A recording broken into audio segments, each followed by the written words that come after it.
Excuse me. Sorry. Didn't mean to start off the stream with that, but hi everybody. Welcome back to, well, not welcome back, I suppose, because this is a new stream series I decided to start because last night I was doing this on stream. So we're just going to be writing some script for my next video. It's going to be very casual. And I hope if anybody's into that, into just a nice casual chat, we'll just do that for tonight. I hope that's all right. Probably you'll be doing. I was gonna play more Peak with Ethbona tonight, but he is occupied with sleeping. Not on accident this time. He let me know ahead of time he was gonna go to bed. But anyways, I figured, yeah, why not? Why not just get to work on this? Because I know I do need to get to work on it, and I'm honestly far more productive when I make it the subject of a stream.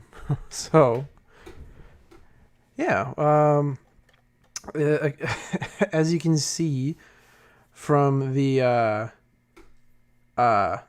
title,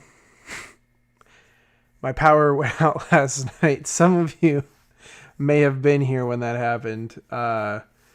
I was in the middle of writing a certain section, and it's just completely cut off. I was like, it was right here too. I was like, you find the treasure to help the poor town. You send the evil pirates off with their tails between, and then before I typed their legs, literally just everything went black in my apartment, and I was like, oh, I see. And at that point, I was like, I don't want to restart the live stream. I think it's kind of funny. I feel like I'm almost positive it was a Pop Tropica live stream that the power went out on as well. Though I don't remember. I think it did happen. But anyways. Yeah, so let's continue then. So we're on Skullduggery Island on Pop Tropica. And by the way, again, if anybody was not here last night when I was doing this, I'm writing the script for my next video, and I figured I'd just, work on it. So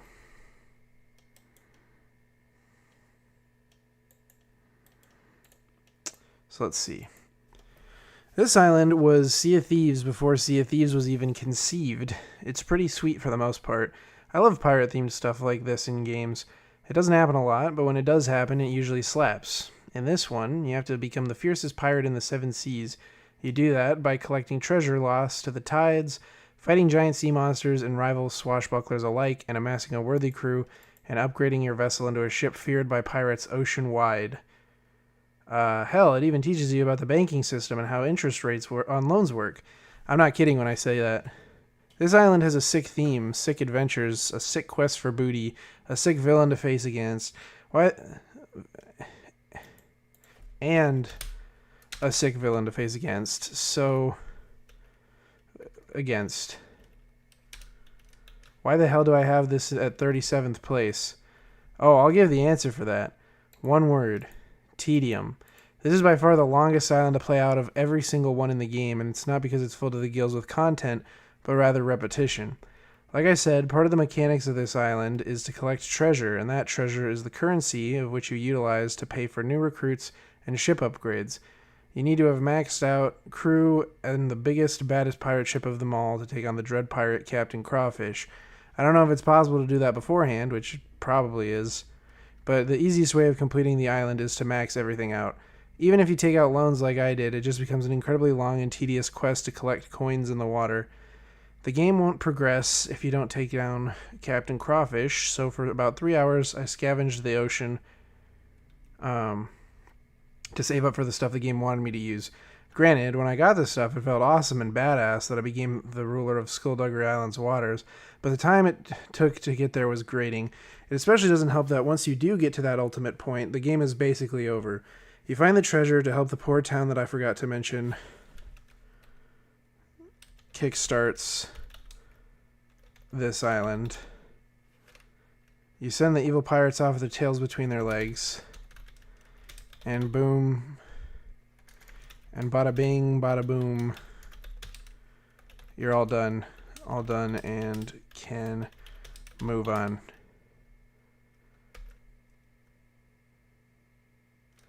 I really want to give Skullduggery Island a much higher place since it's a super awesome concept. It's a super awesome idea, but I just can't with how damn long it takes to beat. Hey Casper. Welcome to the stream. You're isolated from the rest of the world today. What do you mean by that? Like, are you sick or something? Quarantined? Or just alone at the moment?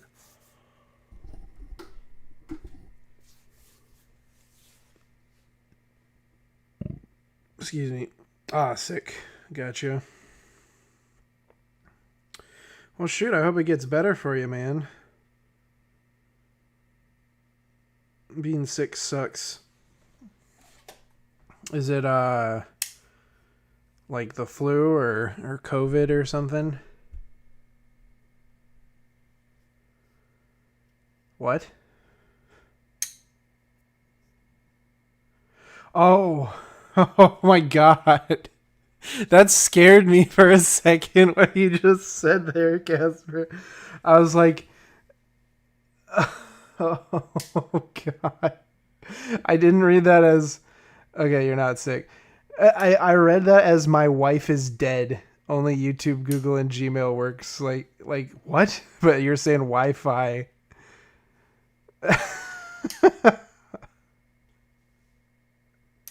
And I don't know if I know, well, I think I know that like aren't you and Ashley together? I'd say probably like boyfriend girlfriend, but not probably not wife. But for a sec I was like, oh god,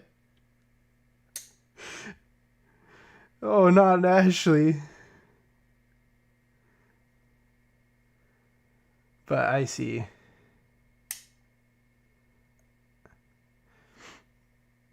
So sick, but not related to the internet thing. Okay, I gotcha.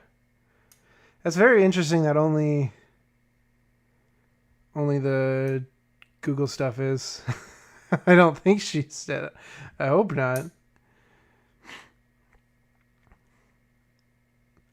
Anyways, yeah, no, it's I hope it hope you're able to reconnect with the world. But well, nobody was here for the explanation, so I'll give it again for the title. So last night, while you were here, Casper, you might have been wondering why the stream just ended so abruptly, and it's because while I was in the middle of writing, the storm outside just completely like knocked all the power out. Well, it wasn't that long, like it just everything went black and then turned back on, and I was like, okay, well, it's 3 a.m. I don't really want to start a new stream. I'm just gonna go to bed.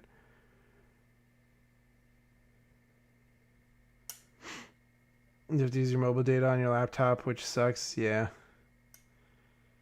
Oh, Ash told you, yeah, because Ash did say or she left a comment and I responded to it, just to clarify that nothing terrible happened.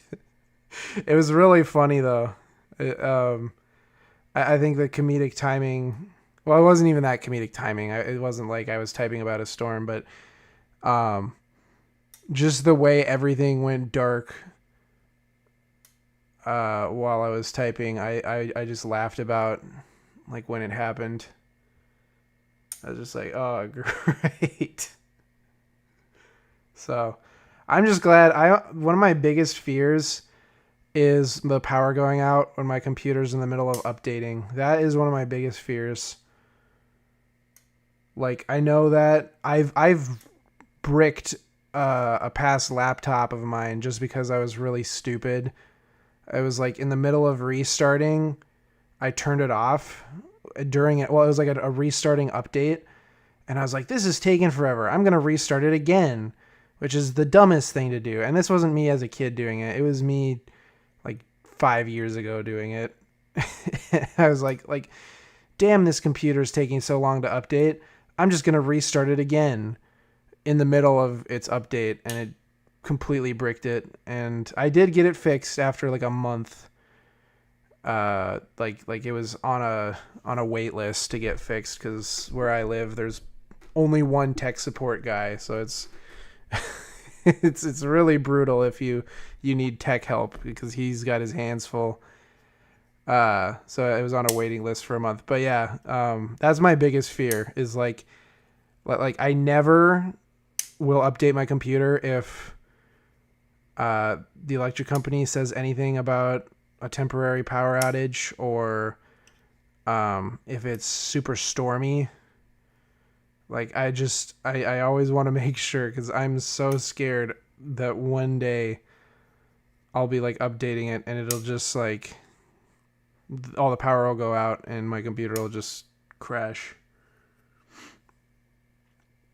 It is dumb. Yeah. It's kind of funny, because I think if it was a laptop updating and it was just using battery life, it wouldn't do that, which the only reason it happened before is because I manually restarted it. But if it was this computer is a regular PC, so it's like plugged into the wall, and if the power goes out, the whole thing turns off. So that's the scary part. Wish it was raining right now for you. Yeah, I mean, I enjoy the rain. I actually had it was very like peaceful last night. After the thunderstorm, it was just rain. So it was kind of nice doing that. This could keep some company for me.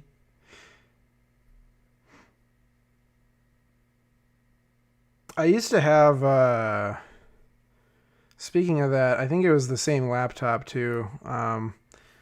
Something about it was wrong, and it was probably partially due to that, that update that I tried to force restart, and even when it got fixed, I'm sure something else went wrong. But there'd be some nights where like I could never restart or shut down my computer properly, because it would just always open up to a blue screen on restart, and it always gave me the worst anxiety. Like, it would be the middle of it would always be in the morning, like early morning, 3 a.m. or whenever, when nobody else is around, and it just like things are always so much more like anxiety inducing, I think, when it's like nobody else is up. So I would be like in my college dorm room, and even though I was alone in my dorm room, still just the thought of like nobody being up to help, and it would just like, or I think, yeah, it would blue screen, or I'd have to like try to figure out how to turn it back on, and it always made a really aggressive beep noise when it was trying to test for issues. I hated that. I hope I never have to go through that again, because it just gave me the worst anxiety.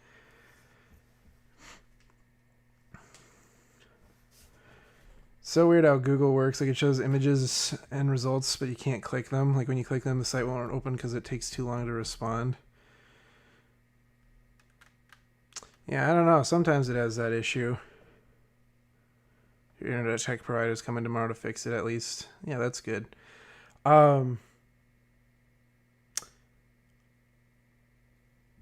I am still going to be on right now, but I definitely I need to run to the bathroom really quick, because my dinner is not sitting well with me right now. So I will be right back, okay? Hopefully right back. So just stick around. I'm. It just came out of nowhere. All right, I'll be right.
Oh, I'm sorry about that.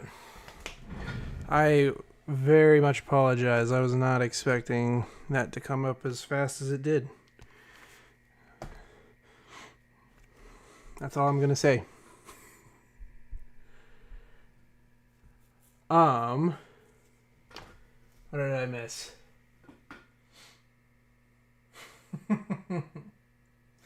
Hey Ashley, welcome to the stream if you're still here.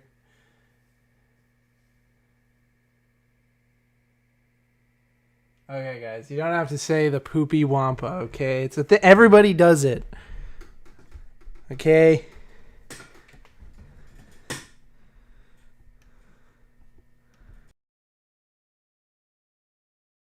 You don't have to say the poopy Wampa.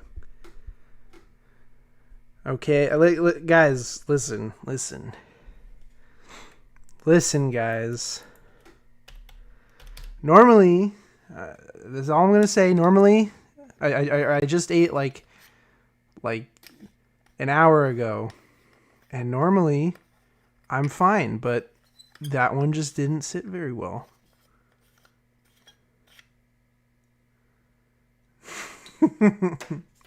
Okay, anyways, let's get back to the script writing. So, I think skullduggery is fitting right there. Twisted Thicket. Much like... I think... I already can tell I'm gonna like Twisted Thicket more than Pop Tropicon, so let's switch the places there. Yeah, right. Likely story. It is the likely story. It's what happened.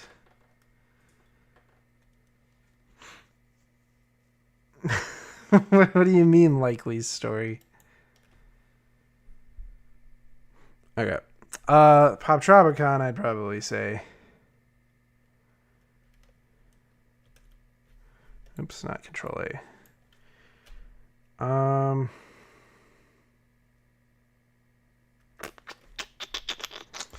am I gonna start that?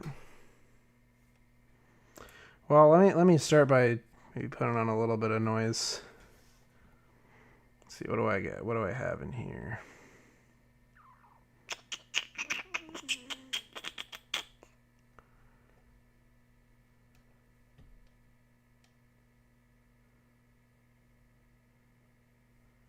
I've got a bunch of different video game soundtracks. Yesterday I played what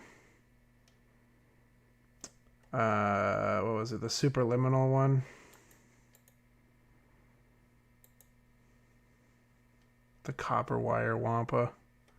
A guy's back. Hey, a guy, welcome to the stream. You need your XP. Oh, boosted to #1 here. What the heck? Let's see.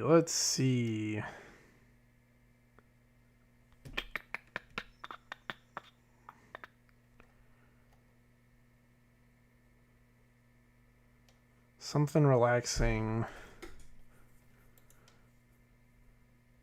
Stanley Parable probably is. I think the Stanley Parable kind of is. Did they add copper golems to Minecraft? I think they did, didn't they? Dang, calm down, a guy. Your thing already says #1 on my side. You don't need any more XP. Okay, Pop Tropicon is probably my least... Well, no. Not my least favorite of the newest, because that's not true. There's a ton before it that were... What island was Pop Tropicon? I totally forgot. Tropicon was the 41st island, so there was a good amount.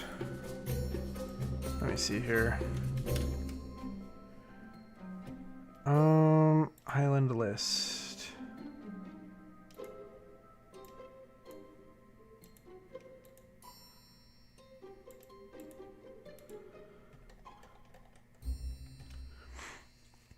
So it was, yeah. It was really, I mean, there was a lot that came after it, I suppose. So, I don't know what I want to say about Pop Tropicon. I just know that it's not bad, but it's not one of my favorites. It was the worst island. A guy just dipped in to get the XP. Okay, see you, guy. You think it was the worst island, Casper? Pop Tropicon is kind of a neat island.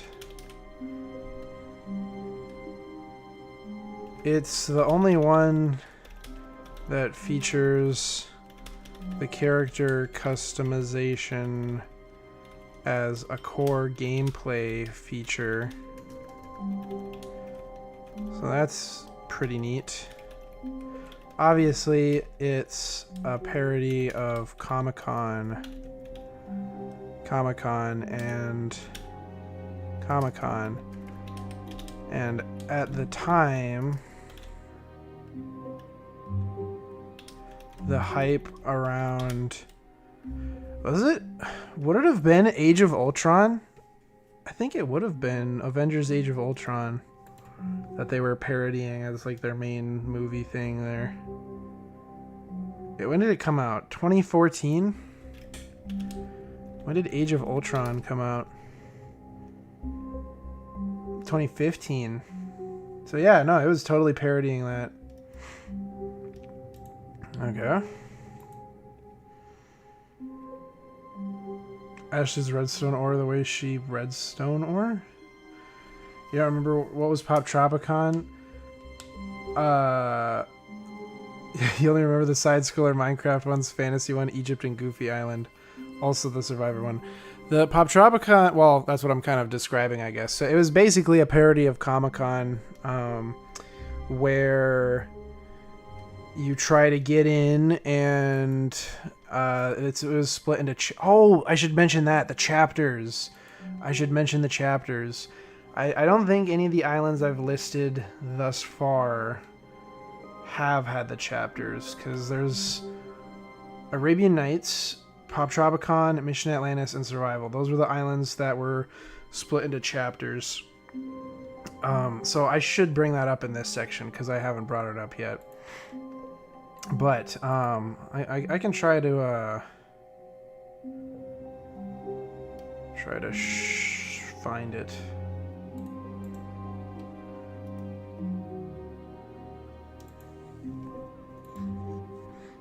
Find you like a video equivalent.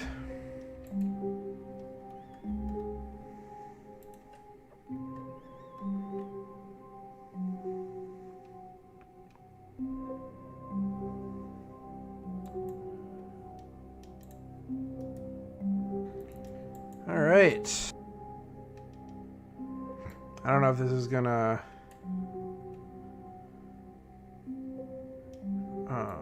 I don't know if this is gonna show on this side.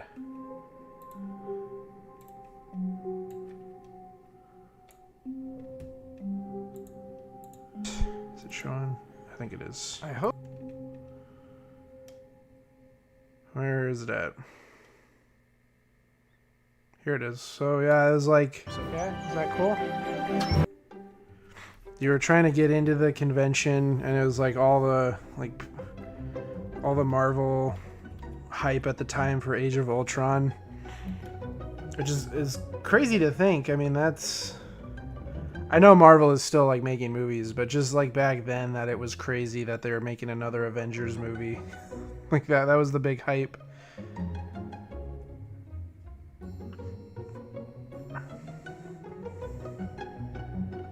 You sleeping, Ashley? But yeah, so the first chapter was you trying to get into the con. The second chapter was you successfully get into the con, into the convention. And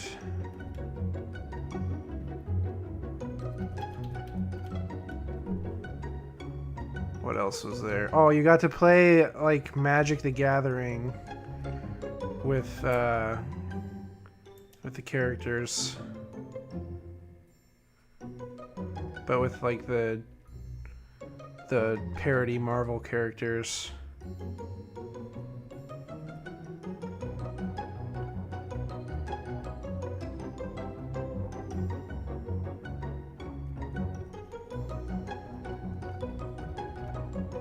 And then the last one was that that the actual dude shows up, like you're doing a cosplay contest, and then the actual real life version of Ultron shows up, and he takes over the world. And you have to save the world from Ultron. And he turns into like a dinosaur. Alphaeon, Omegon, whatever the hell that is, but yeah. So that's essentially what happened. It's a big boss fight. It's kind of cool. Like I don't really hate the island or anything. I think it's pretty good, but definitely not one of my favorites.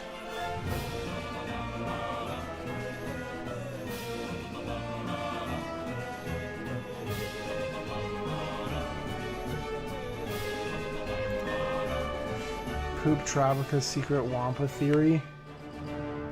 What is the secret Wampa theory?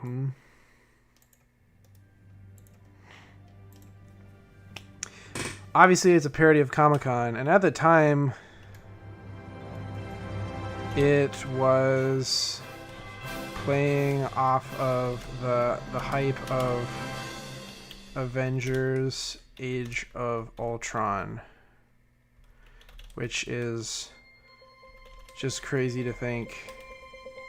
Age of Ultron, which is just crazy to think how there was a time Marvel movies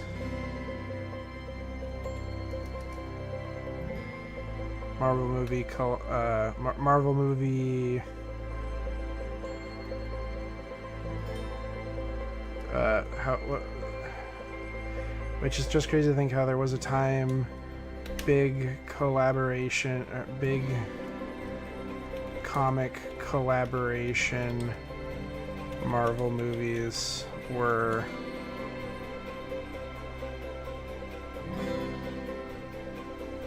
novel. Obviously, it's a parody of Comic-Con, and at the time, it was playing off of the hype of Avengers: Age of Ultron, which is just crazy to think how there was a time big comic collaboration movies were a fresh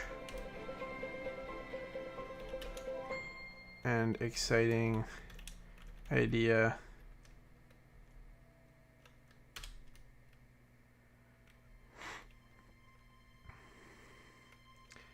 It's also the first game in this ranking that was released in the period of time that Pop Tropica did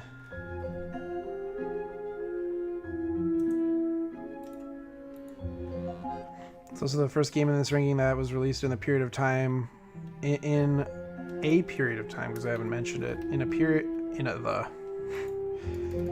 period of time that Pop Tropica did islands that released in multiple parts,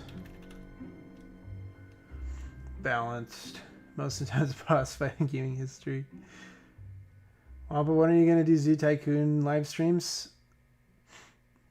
Or some other game? I do all kinds of other games. What are you talking about? 1920 was 5 years ago. I did a Zoo Tycoon live stream series. I finished it. It was there's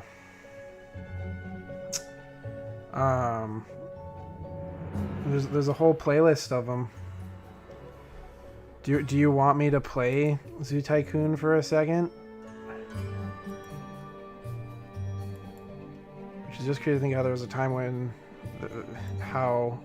I won't even say there was a time. I'd say how 10 years ago, which it is 10 years ago almost. Which is just crazy to think how 10 years ago big comic collaboration movies were a fresh and exciting idea. It's also the first game in this ranking that was released during a period of time that Pop Tropica, where Pop Tropica made islands that were released in multiple parts.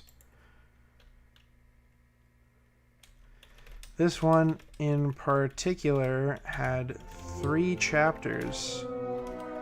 The first chapter was to get into the convention center.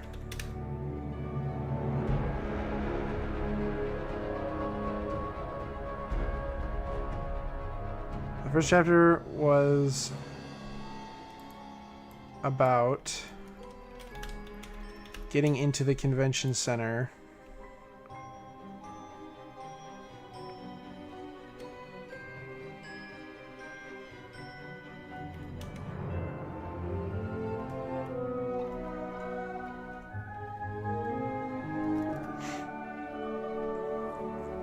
Kids born before 1898.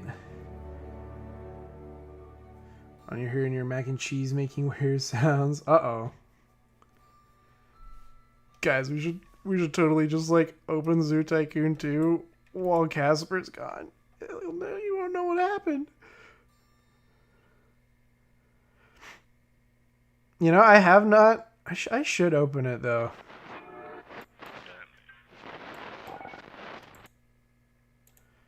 Here, we're gonna do that real quick.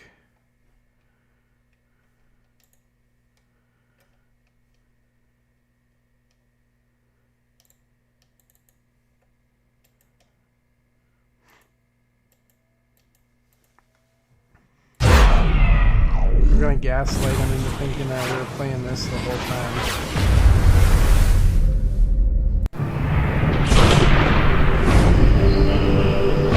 What are you talking about, Casper? We've been playing this the whole time.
Were you guys even here for when I did these? Well, I would assume probably not, considering Casper was asking about it.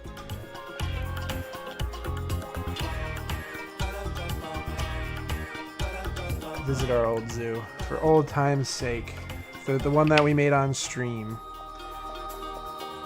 I think it was Pedro. I think Pedro was mostly the one who hung out when I was working on this. It's taking its time.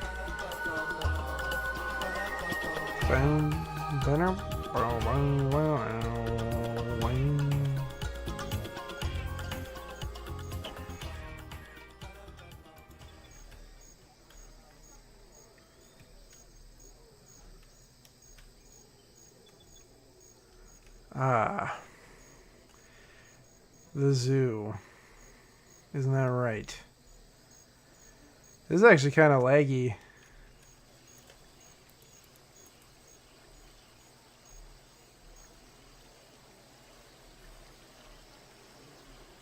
There we go. I think it just needed a little second to load. Oh, hey, welcome back, Casper.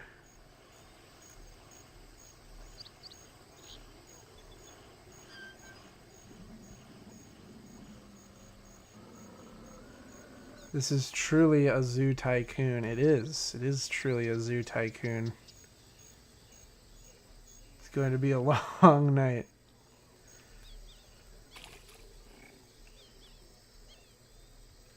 Get back in the pen. What are those even doing out?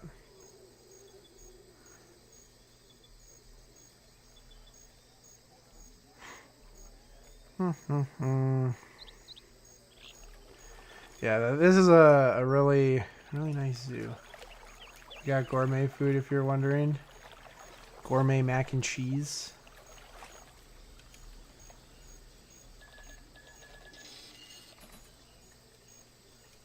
I actually have a...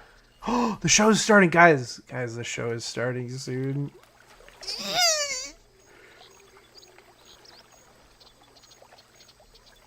I'm not gonna lie, these seats suck.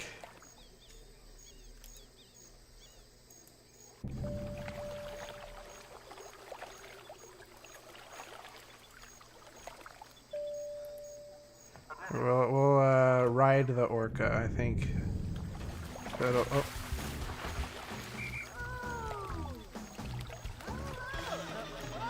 Give it up. Give it up, guys. For the, the show. Oh, here it is. What did the orca even do here? I forgot what tricks I had planned for it. Yeah. Do the slide. Do the slide. Yeah. Woohoo!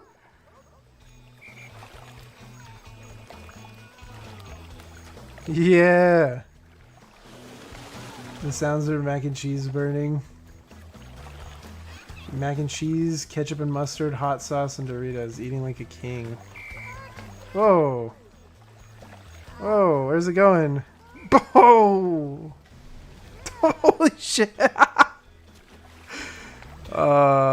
This game is a flawed masterpiece, that is for sure.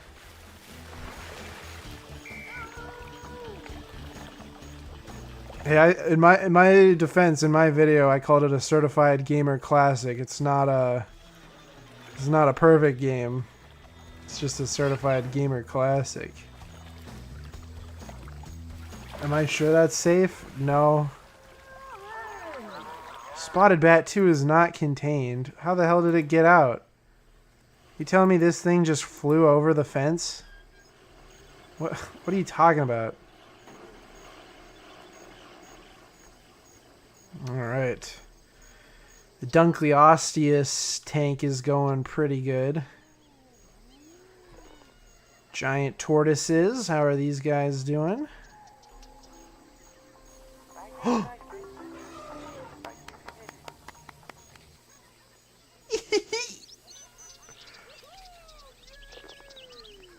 Wampa Zoo is not pet friendly. Why do you say that? Why do you say my zoo is not pet friendly? Did all the frogs in here die again? I just don't think those frogs are very good at living long lives. Oh, the jeeps are held up. The jeeps are being held up. What is this? Why is this just laying here?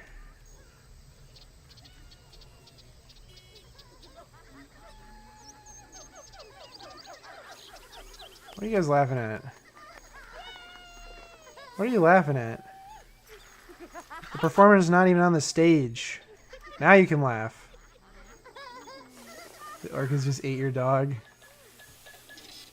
Yeah. Yeah. Yeah. Yeah. Yeah. Hit those moves.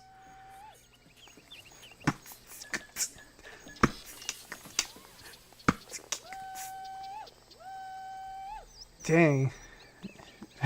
She's going crazy in the back. Look, she's got like the hand puppet and everything. That's like this Saber-tooth super fan. I don't even know what her name is.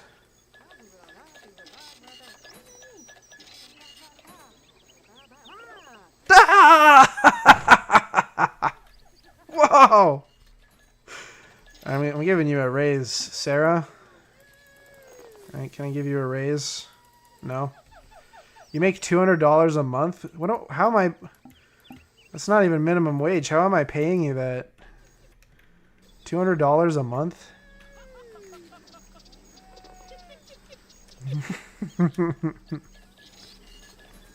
Where are the Waras at? Where the hell are the Waras?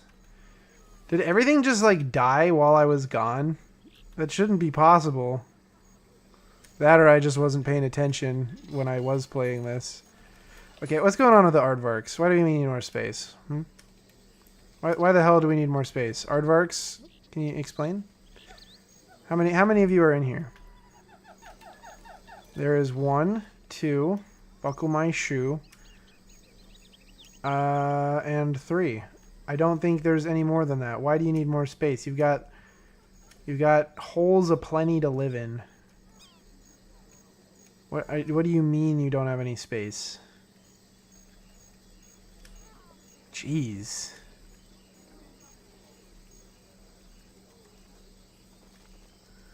Make human zoo?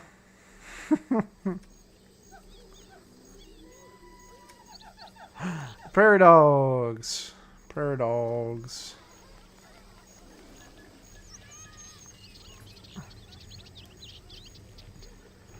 Oh, here's the Mosasaurus habitat, of course. Standard at every zoo.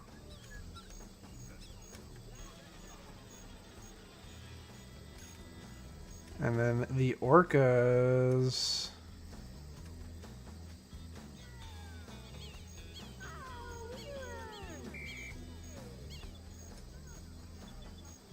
What was the other thing I had in here? Oh, this is just more of the orca habitat.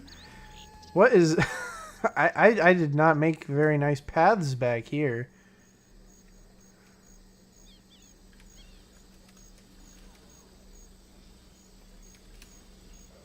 What else? What else do we have? Oh, yes. The saber-toothed cat. The real ones, not the entertainer.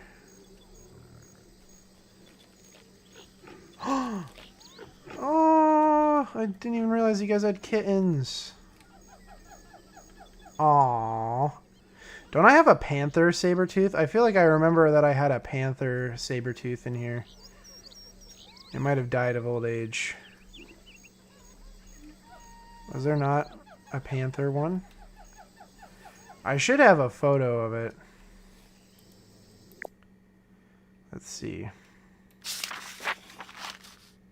Yeah, there it is. It probably did die.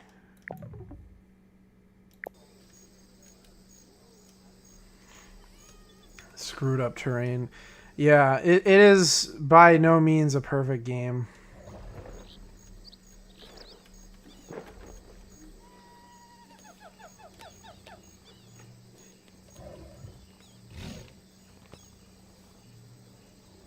It's very, very buggy, especially when you mod the hell out of it like I have.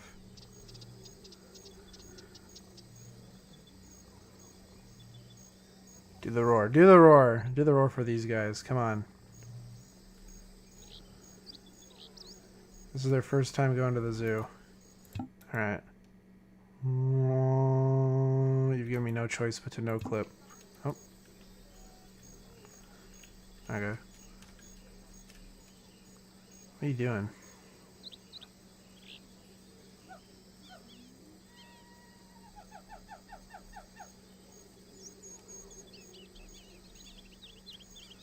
Fine. Don't do the roar. Do the roar.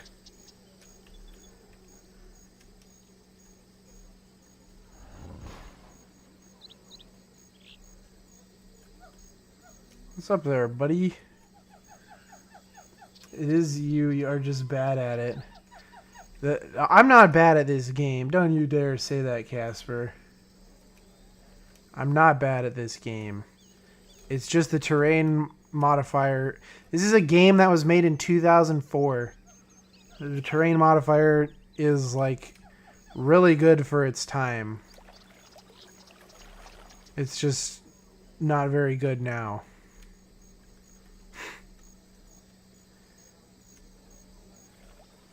Legitimately, this game is over 20 years old.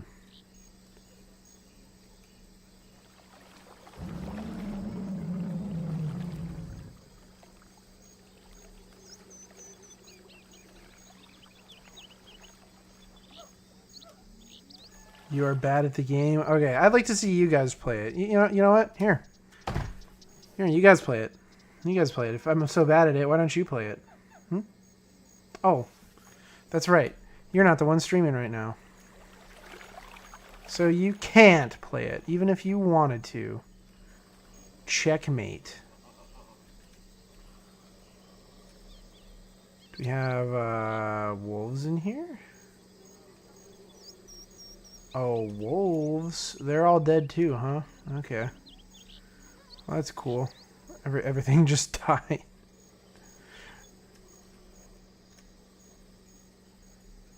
I don't know what it is. I just love I love really shitty like PNG backgrounds. Like it's just so nostalgic. Not even just because of this game, but just in general. Like when the background is just very clearly a flat image. It's much more charming.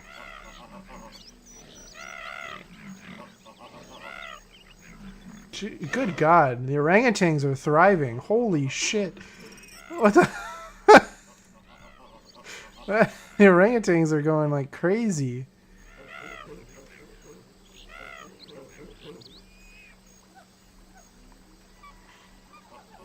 The fraudy Wampa. He took the keyboard. Wampa streams just results in screaming at us. Come on, guys. Let's cry together.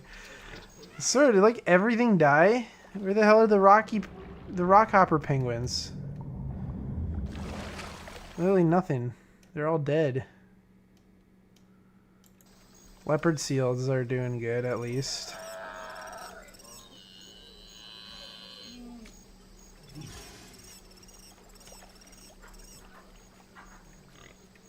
Okay. And we got the tundra, the Cenozoic tundra. We got our woolly rhinos and our musk oxen, caribou, and woolly mammoths over here.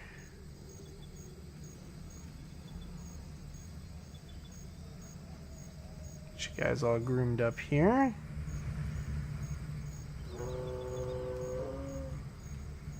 Fill that water.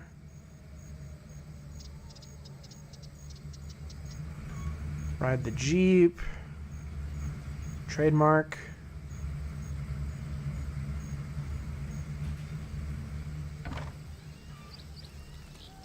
Let's check out the desert here.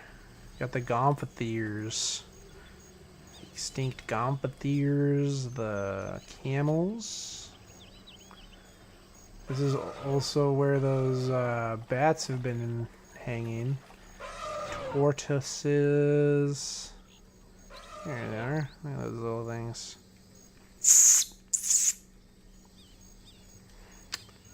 And of course, our oryx, our addax. I should have other oryxes in here, shouldn't I? Do I not? Do I not have?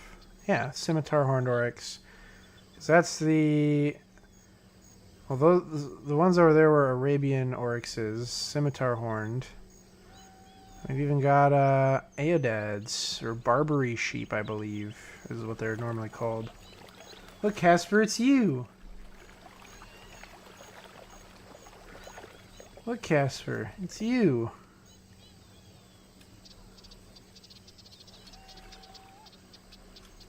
Look at you licking the salt there.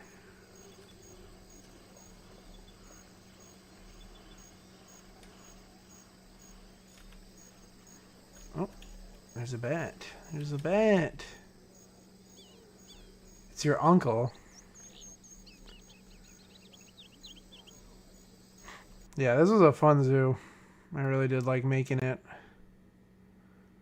My goodness, is it crowded.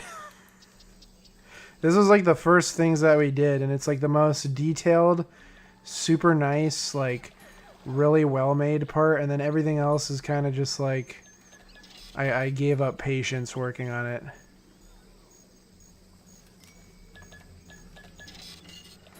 I can see the dodos need space, but you guys have plenty of space. I don't know what you guys are talking about. Silly dodos.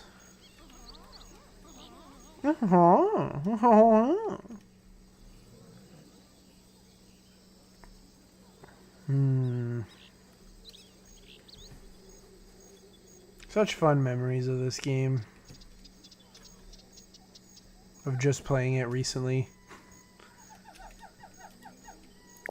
But yeah, these are all the official photos from the exhibits from Borealis Pine Zoo. So that was the Waras, elephant birds, Galapagos tortoises, dodos. We did have broom hares, but they were like one of the most annoying animals to take care of in the zoo for some reason.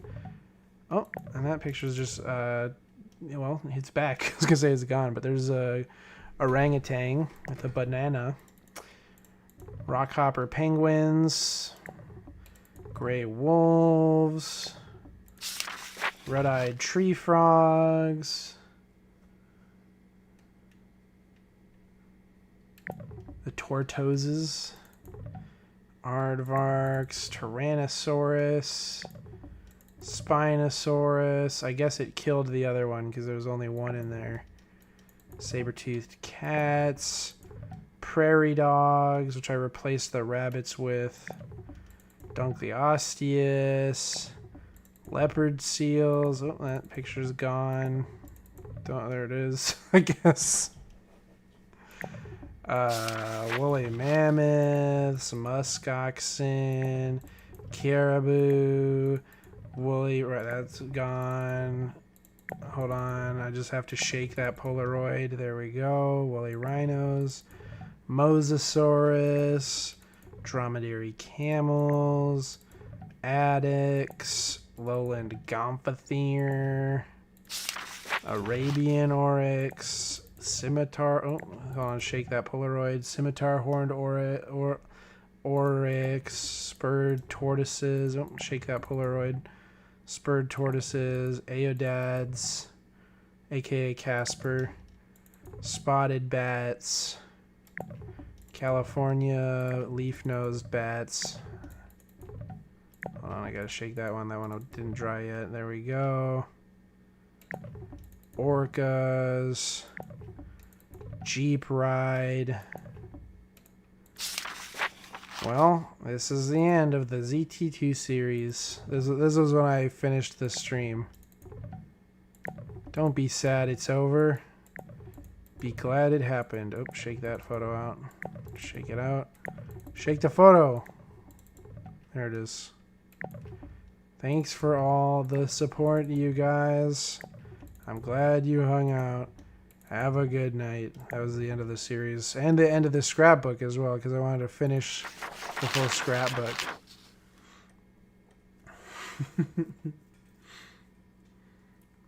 Look, orangutan. Do you have any terror birds? Baobabs.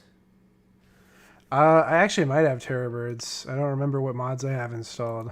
We could go spawn some in a less laggy world. If you want to see Boobab. We have Baobabs in this. Did you get that line from my thickness one?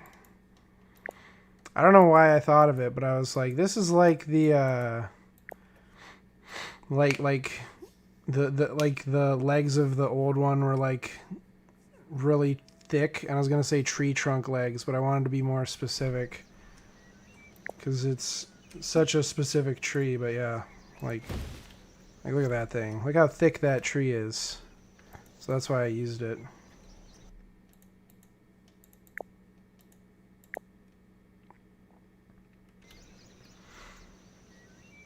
pretty wholesome. Thank you. But see, this is what I mean. I just love these like PNG backgrounds. Like there's, I mean, it's also copy and paste too. Like you can tell they just put the same exact buildings over and over and over again. But there's a charm to that. Like if I was to ever make a video game, I'd want backgrounds like this.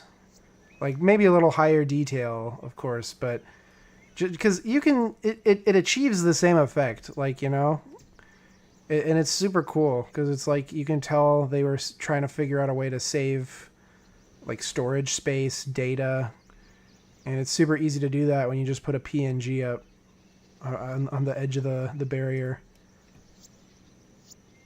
I love that sky texture too. Oh man. Oh, and that too, that little effect where like some of the PNGs, like the clouds follow you. It's like Doom. It's like Doom, the classic Doom games where all the PNGs, to make it look 3D, it just follows you. Even though that's not how things work. You and Ash have an eternal joke about baobab trees and we laughed our butts off when you mentioned it. Oh, really? That's funny. That's actually really funny. That's super funny. Baobab trees. The baobab is a large African tree found primarily in semi-arid regions where it is highly valued by many African peoples. The baobab tree grows only to the height of a large maple tree, about 15 meters or 50 feet, but the trunk sometimes attains a diameter of 9 meters or 30 feet, making it one of the world's largest trees. Only the sequoia and the eucalyptus have greater trunk diameters. The branches, frequently as thick as the trunks of other trees, form a hemispherical mass of foliage, often 45 meters or 150 feet in diameter.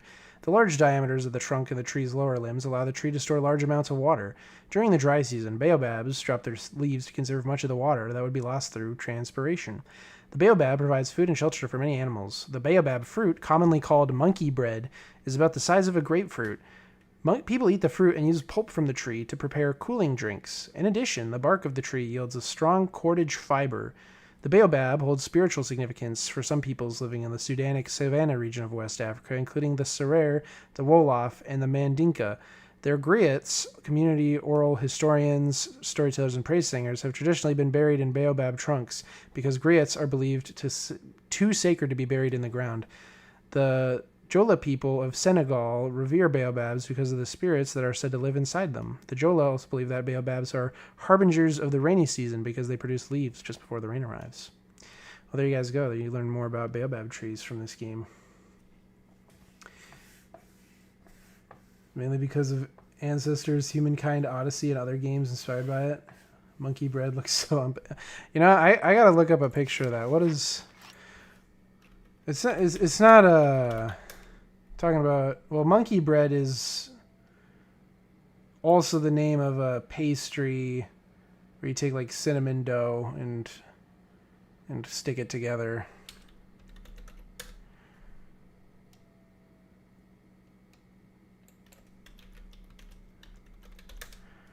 Well, let me see what this fruit looks like. Oh, what the heck? What the heck? Oh, it's like the pulp is like peanuts. It looks like it's got like peanuts inside of it.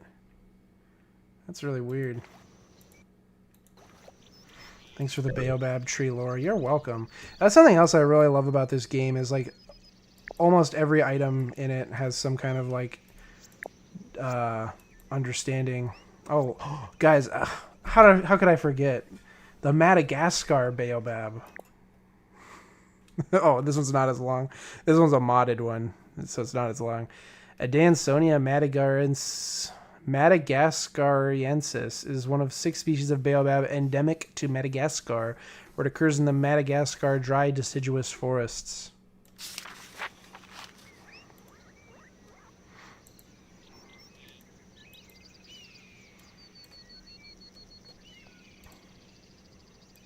Got all kinds of trees. Thinks heard it tastes like nothing. Get out of my head. The baobab trees are very squeeze. Oh, we were gonna look if there's terror birds because you asked. Let's see. We have, well, secretary birds are not terror birds. Never mind, that's not, They don't have them in the base game, but like I said, I may have one in here via mods.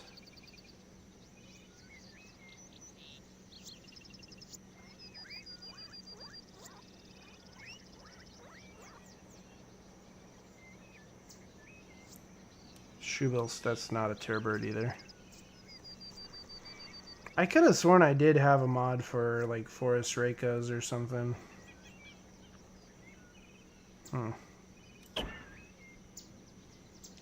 Perhaps not.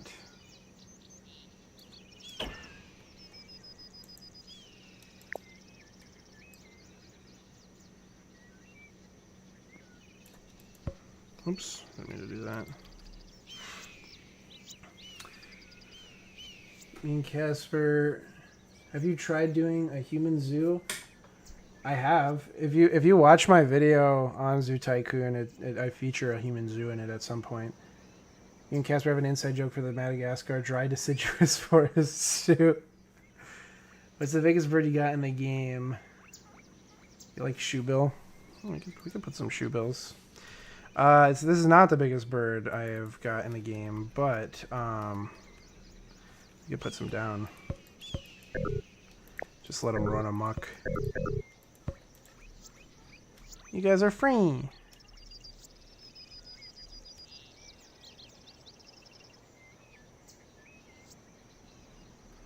All right, let's put them up against the biggest bird. See, I can't really. The thing that does suck is I can't really sort by the types just because they're all so random with the mods and stuff. So I just kind of have to scroll through. But I think the elephant bird is probably the biggest one in here. If I were to guess, it would be the elephant bird.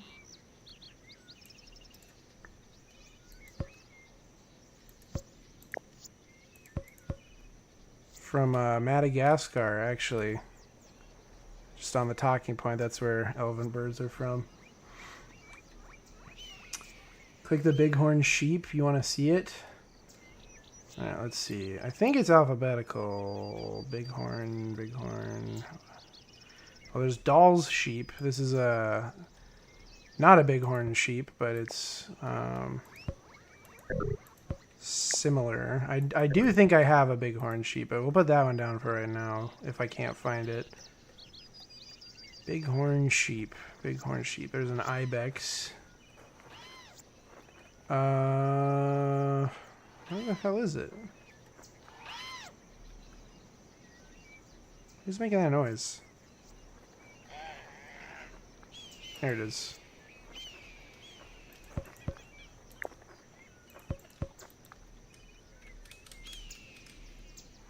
Bighorn sheep. Name them Joe, Doe, Toe, and Go.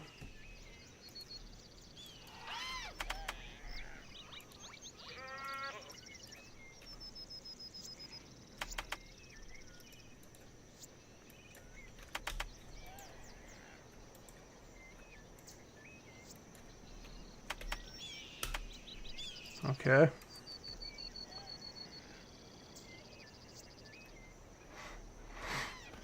So we got some named bighorn sheep. They're really pissed, I guess. Alright, we need to give them a little bit of habitat here. So let's do oops, not that. Let's give them some water to drink. Let's give them some food to consume.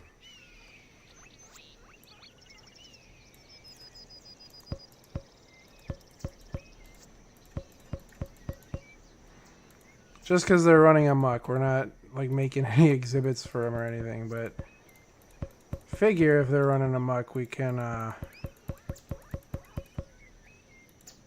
least feed them.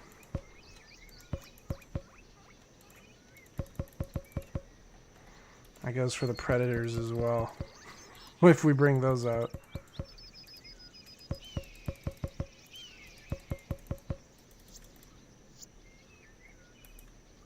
Is everyone going to eat? Looks like it. They are like that. I guess they are like that, aren't they?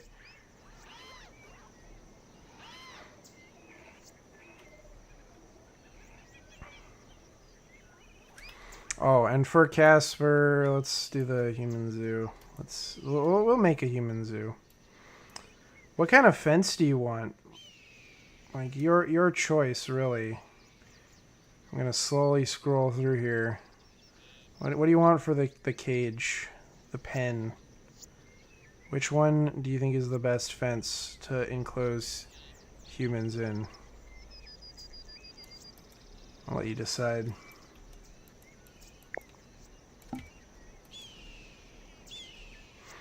Let's just get all like the goat-like animals in here. Like the Hampshire sheep.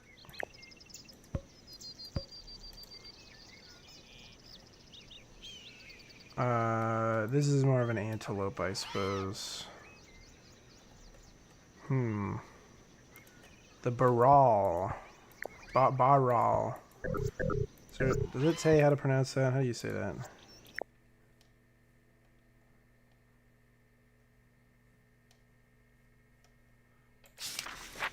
Something like that. Got deer. Electric barbed wire. Get the deadliest one. I have electric fence. I don't know if it's barbed wire though. There's a regular sheep, I guess. What the hell is with its lip? What is this? What was that about? The hell?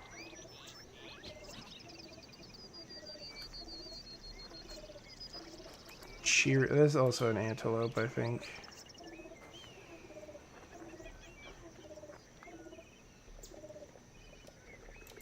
Markhor's a goat. They are.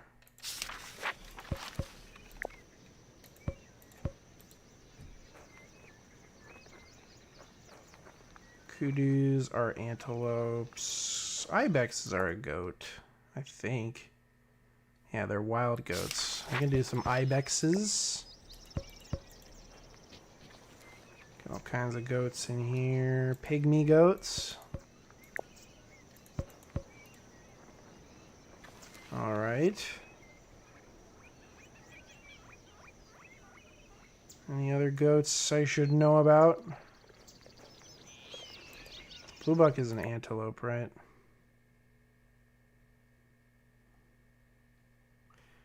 Yes, it is. So is the black buck. So is that. Alright, I think we got... Oh, wait, no, I didn't. The Aeodad from before. How could we forget? There, we got a ton of goats. Ton of goats that walk freely. Put some possums in the water. They do that sometimes. Rapidly. I think I've got possums. Many animals are in hostile habitats. Like what, with each other? They're trying to kill each other? What the? I mean, they're just next to each other. I don't see how this is hostile. I mean, come on. All right. Fine. We'll get somebody to help them out if they need a zookeeper. Aeodad eating a baobab. We gotta put baobabs around now that we've been talking about them. This will be the dominant tree in this zoo. No other trees than baobabs.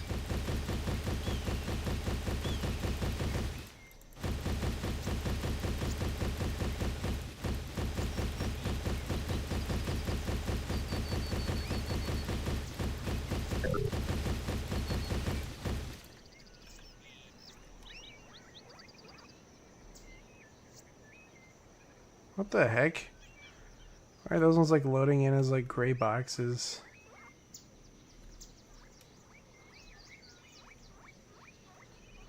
Alright.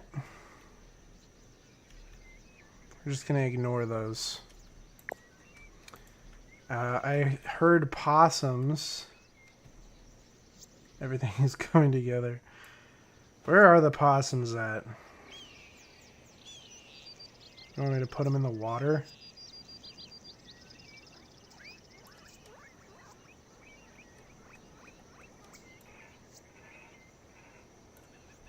Here we go. The water opossum.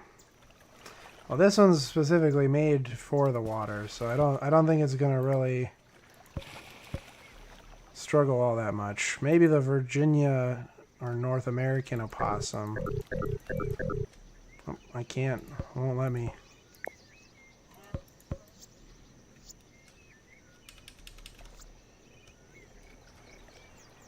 Can you guys go in the water? It was requested by Casper. What about the water one? Where did the water ones go? Oh, here they are. These are South American species. That's where most of the opossums are. Is in in South America. Well, this seems like everybody's getting together just swell.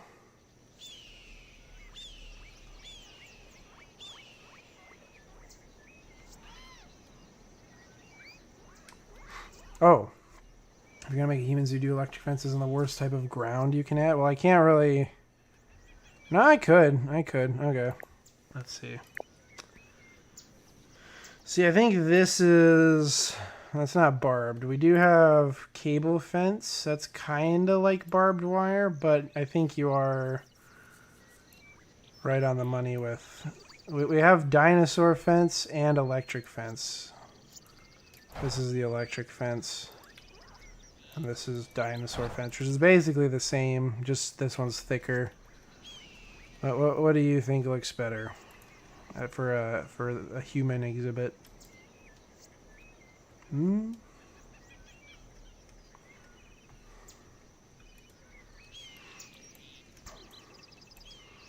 Any other animals too, I will put down if there's suggestions. Okay, electric fence, we'll do that.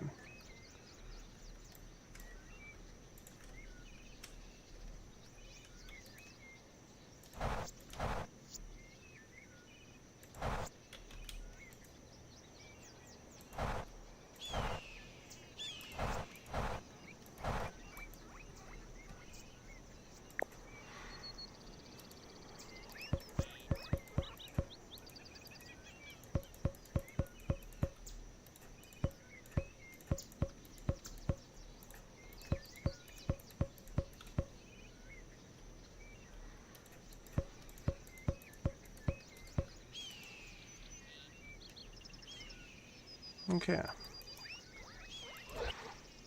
So we got that. Bohib. Bob. Add podium seats around the human zoo. You guys are sadistic, but okay.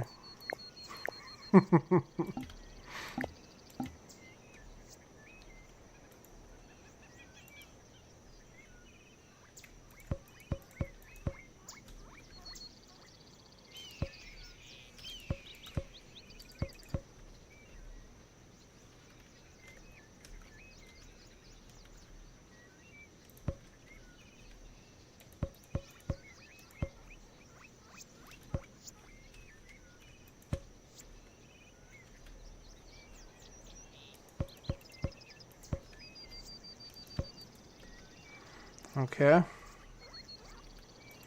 So we've got the grandstands here.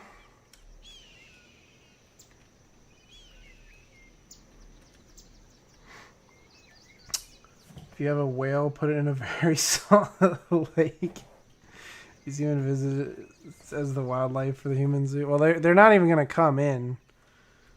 If the zoo is like low quality, nobody will show up. So I have to use hired staff. Now technically, like, there isn't really a bad terrain, like if you put it down, but we can do like deep ice water. That's probably the worst terrain these guys could be in. No resting point. And we could even do this to make it really deep.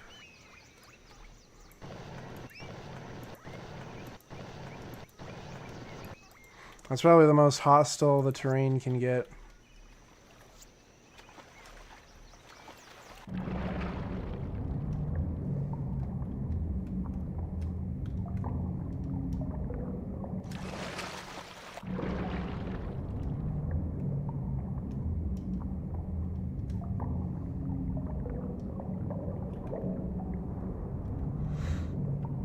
You love these sea animals, Mr. Beast video. I hired 50 people to swim around in an electric fence guarded body of water.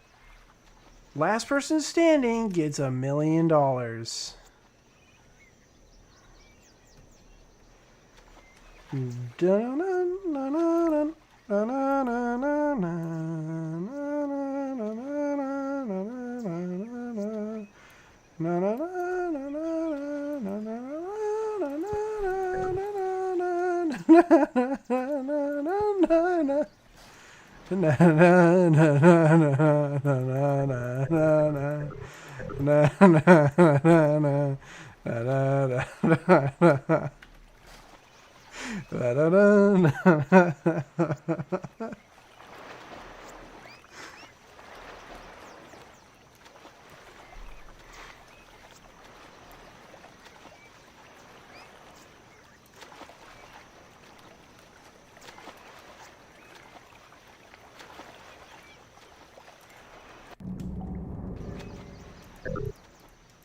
Global Achievement Award. Dang. Man, I'm doing a good job. I represented animals from North America, Australia, Asia, and Africa. Let's go. Global Achievement Award, baby. You're gonna get all of them. Are these guys doing the death roll? I think these guys are death rolling zookeepers right now. Why salt water? They're gonna die.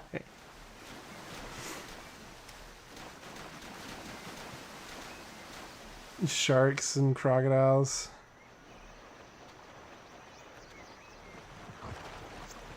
Are they actually killing people in here?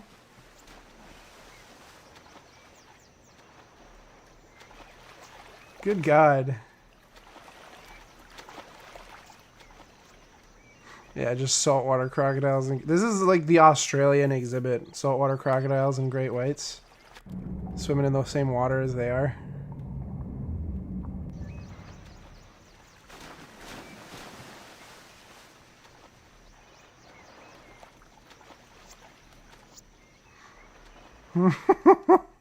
This is insane. I had some T-Rexes too, just for the shits and giggles. Or the gits and shiggles.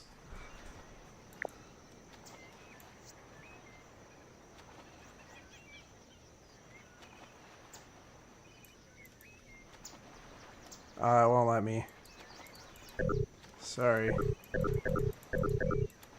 I don't even think it's because... Yeah, it's because of the water.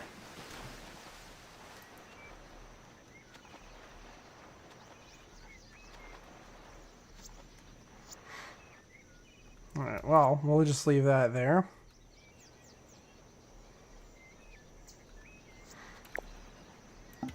What happens if I, do that?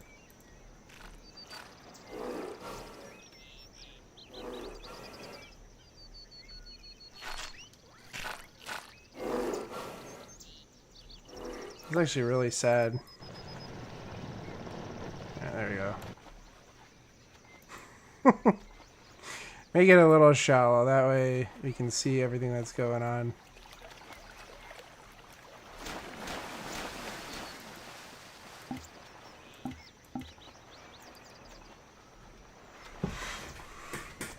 Make a baobab tree circle around that and make another solid body of water to fit a whale. You're sick, Casper.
There, you happy?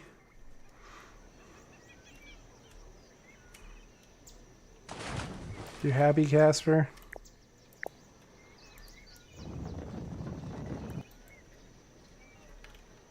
This is so effed up. This is just evil. Look at this. This is sad. I can't make it smaller, Casper. Like a big body and then shrink it down. I guess I can.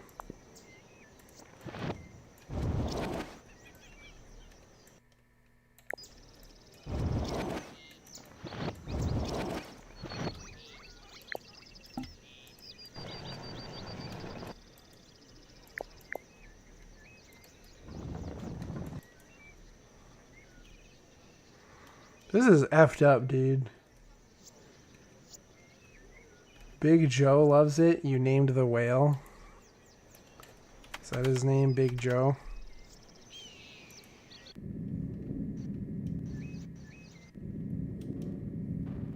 Whoa! Whoa!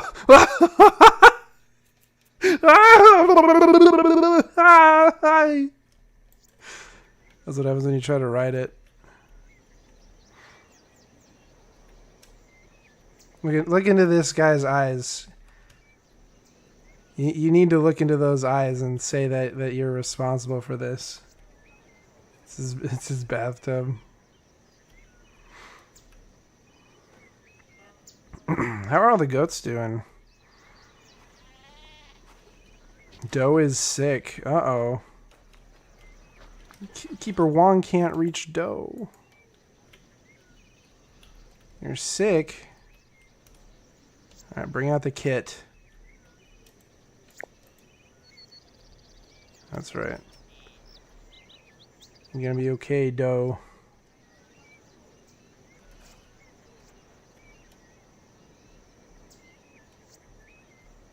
I wonder if anybody is coming in at all.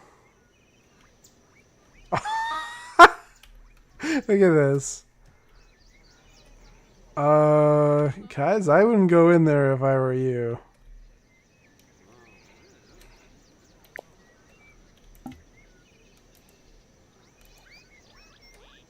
I think I need a path or something in order for them to...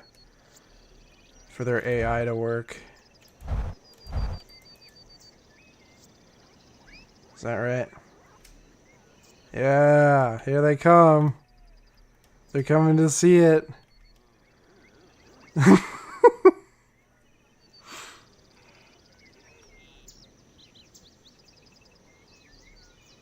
People inside so the whale can eat them.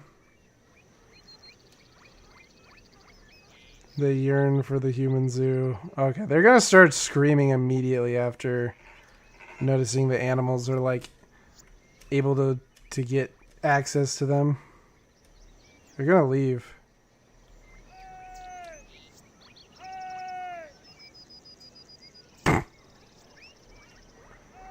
Yes, that's right, everybody. Come on in.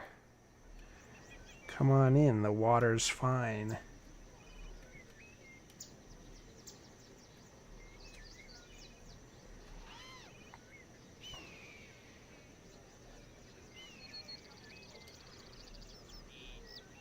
Wait, one of the shoebills is gonna lay an egg? Dang, they've actually been thriving. Starts eating one of the kids. Oh, there it is. Here it starts. They've just realized it.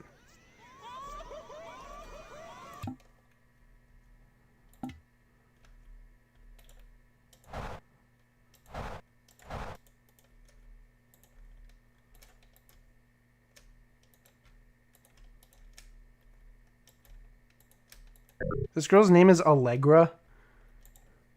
Gorkmick Stony Rock. Tog Boulder.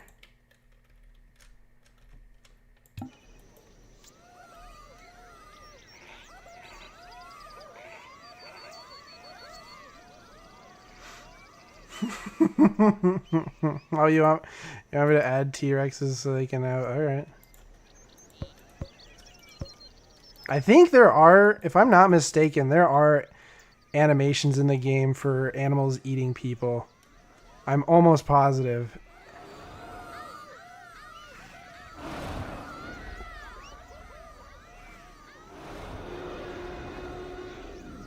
Yeah! Holy shit! Oh my god!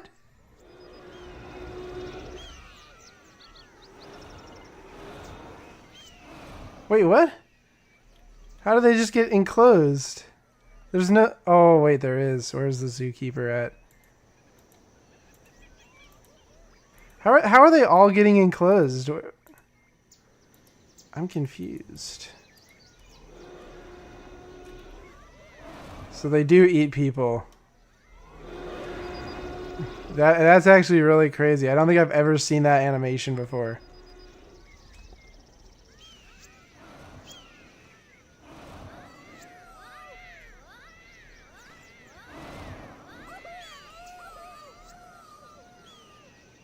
You blinked, what happened? They got eaten.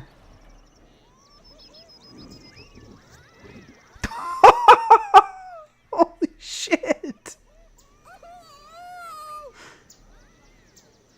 Gork and Tog are made for it. They're gonna be fine. Oh my goodness. That is actually kind of crazy. I did not expect them to actually eat the people. I was thinking there was animations, but I've never seen them.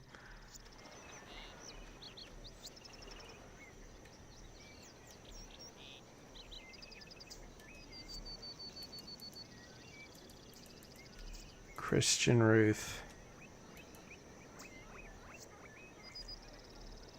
Let's see. Actually, I kind of want to test something here.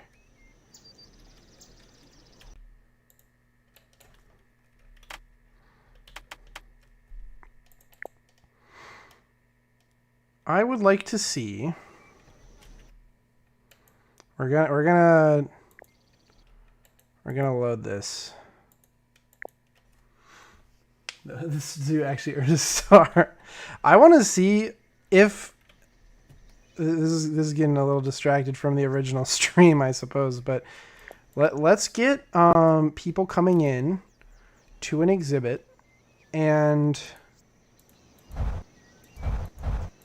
we'll block them in because here. So this is how it works. Like the way people start coming to the zoo. Also, we'll kind of lure them in here. Set it to free. We have to lure them in. And then what we have to do is just build our little test area. I want to see if there's custom animations like the T-Rex for people getting eaten. Because I did not know that was actually like a legitimate thing in the game. So we'll just put in like one animal, give it no food, like a carnivorous animal, give it no food. We'll give it some water, but see if it eats somebody. I think let's try, since we had it, let's try a crocodile.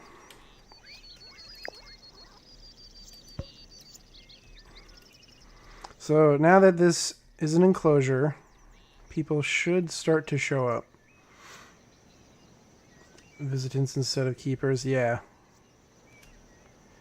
I think people should start to show up.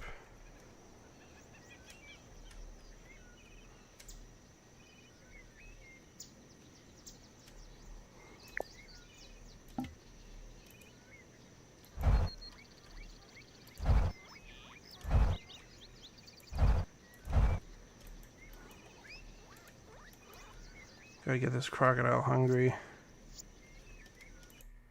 We are open, right? For free?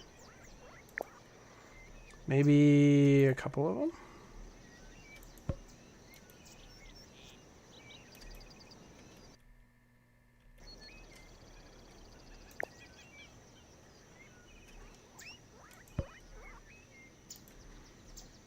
I thought I knew that. I thought that was the way you get people into the zoo, but maybe I'm wrong.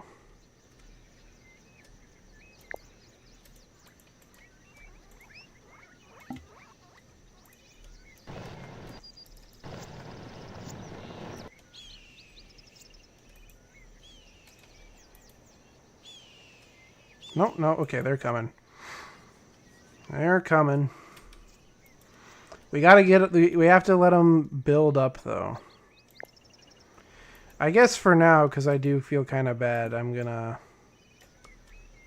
give them something to eat for now. For now.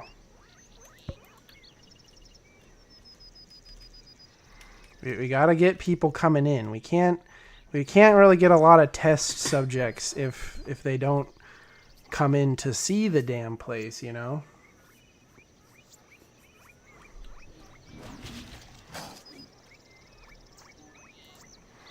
In the meantime, we're gonna do this. We're gonna put a little cage off to the side here. We're gonna, once we get enough people, we're gonna pick them up and put them in. Isn't that right, sir? What's your name? Peter Bezio? Lorraine Yanakura? And Jenny Wang. Keeper Rossler.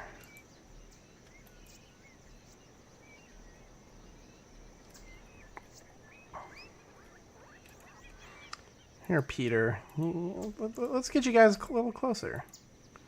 Look, I'm helping you out. I'm the omnipotent God who is bringing you closer to seeing these wonderful animals. Isn't that special?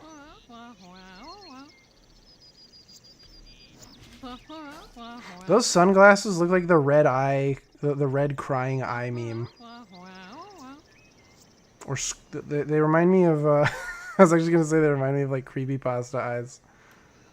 But if you look at those actual eyes, that looks terrifying. Even though her eyes underneath are pretty normal. Ooh, another guest. Another guest. I like how this just went from a... Well, I'm gonna go back to script writing, okay, guys? We're gonna go back to the script, but we're just having some fun. Andrew Earls.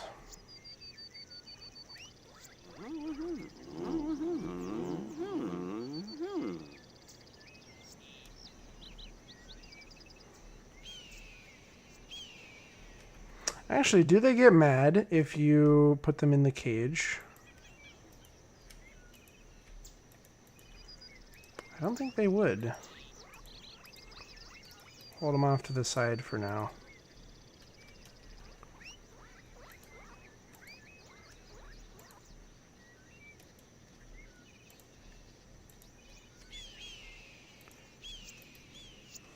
Big eye.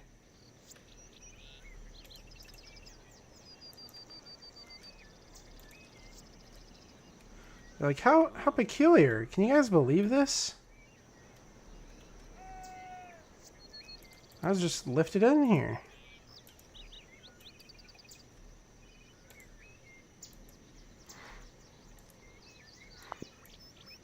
It's like the Squidward suicide eye meme.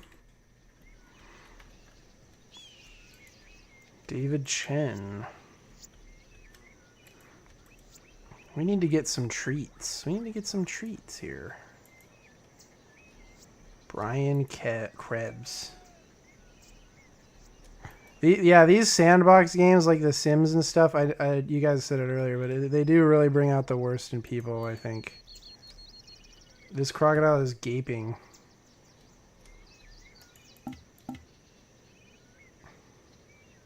Send it off. We only need the one.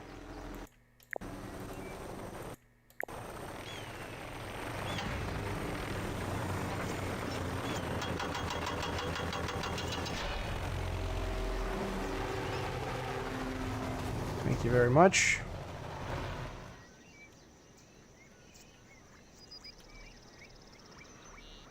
They bring the best to me. Punya Fang.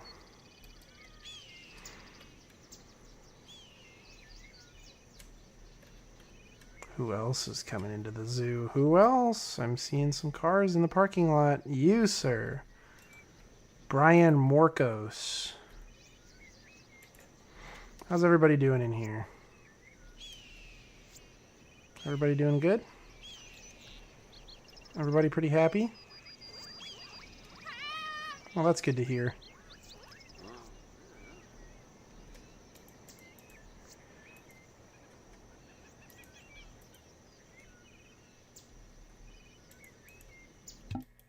Conservation Award. Let's go. We're just winning awards. This is an award-winning zoo, baby. I love how dopey these low poly cars are. Another guest. Juha Pekka Lion. Well, here you are. They all seem pretty happy.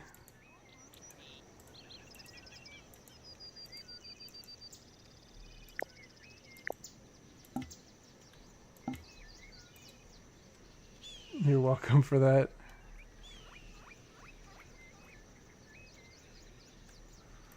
Okay. I think, and I'm gonna try using it on like base vanilla game animals like the Nile crocodile instead of the saltwater one, because I don't think if there are animations, well, the T-Rex is also a base game animal, so if there are custom animations for them eating people, it probably didn't carry over into the mods, I would assume. So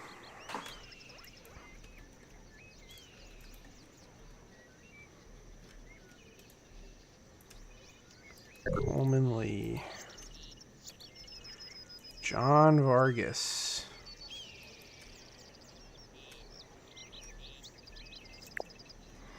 I think that's enough for now. If more come, we'll bring them. Oh no! Wait, why are they despawning? What? Oh.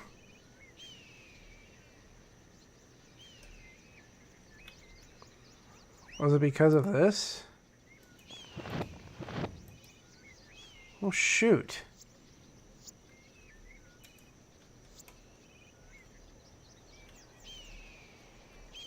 Alright, well,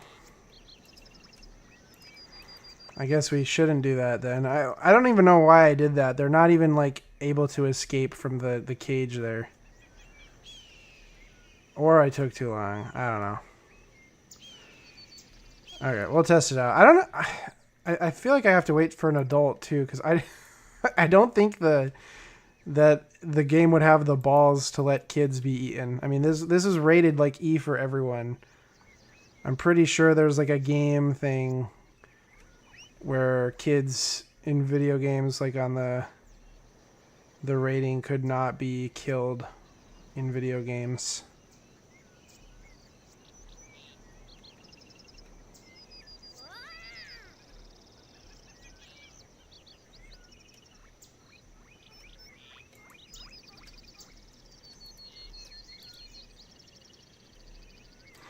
I don't think it's going to eat the children. There's nothing but kids coming in. Where's the adults? Why are they despawning? Fire the zookeeper.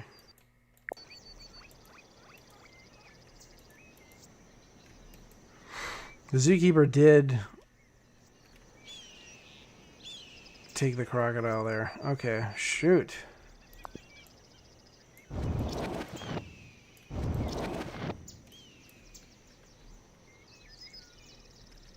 Here we go. Imtiaz Smith Jr.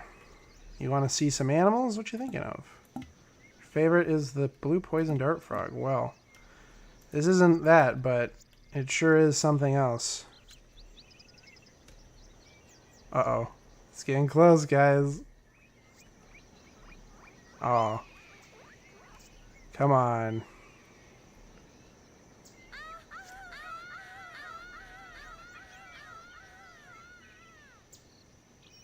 What was that scream?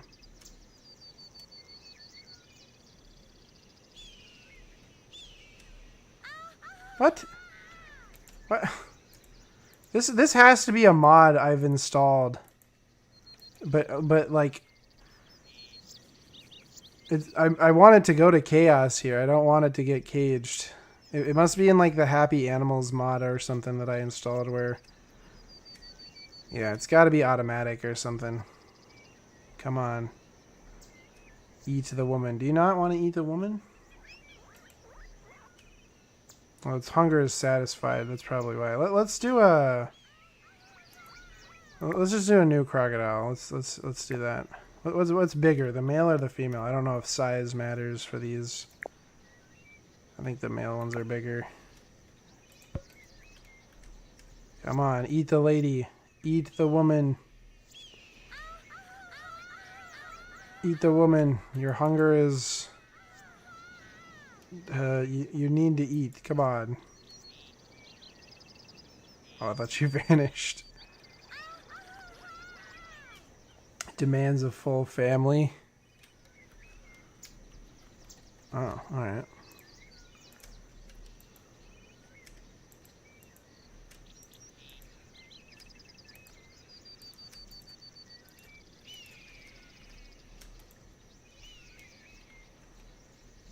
Eat.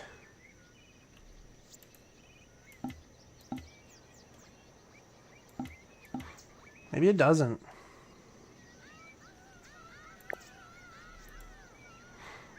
What's something else that would... Saber tooth? Come on.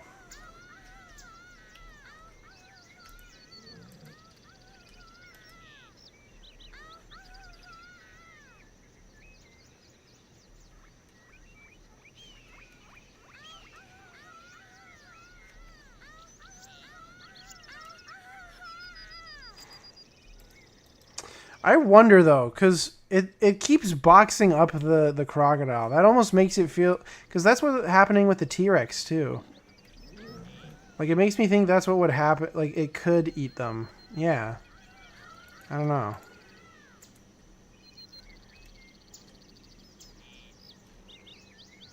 Eat already, stupid crocodile.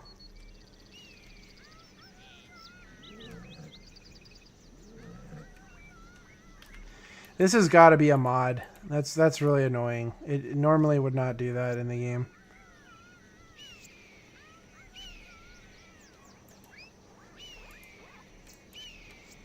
Eat. Consume the people. Come on, game. You let the T-Rexes do it. They did it off the get-go.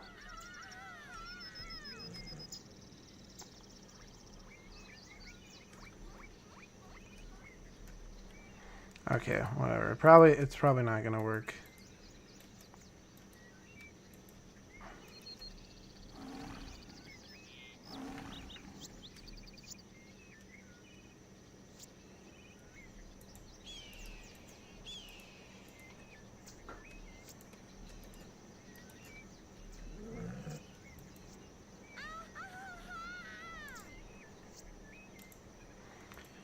And I also, well, this is the other thing too. The mod has their hunger satisfied, so I don't think they would eat them.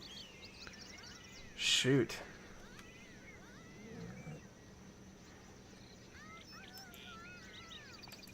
Why the hell did the... Alright, fine. Well, we know what does work. I don't know why only this works, but...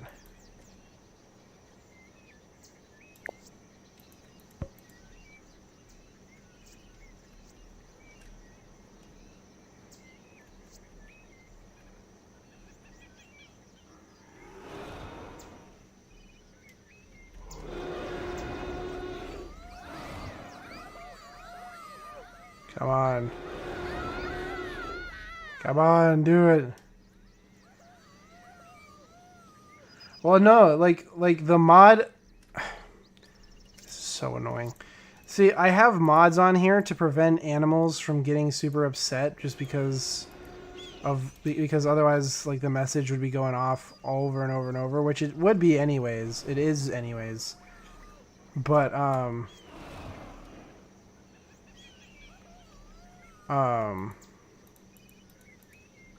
I think part of it might be, like, if an animal got out, you don't have to worry about it killing anyone or, like, an enclosure being breached or something. I don't know. I think it just automatically does it to save you the trouble if I was trying to legitimately run this zoo. So it'd be like, basically, I don't have to capture it.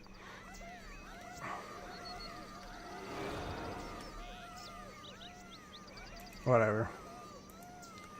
Okay, whatever. Get the hell out of here.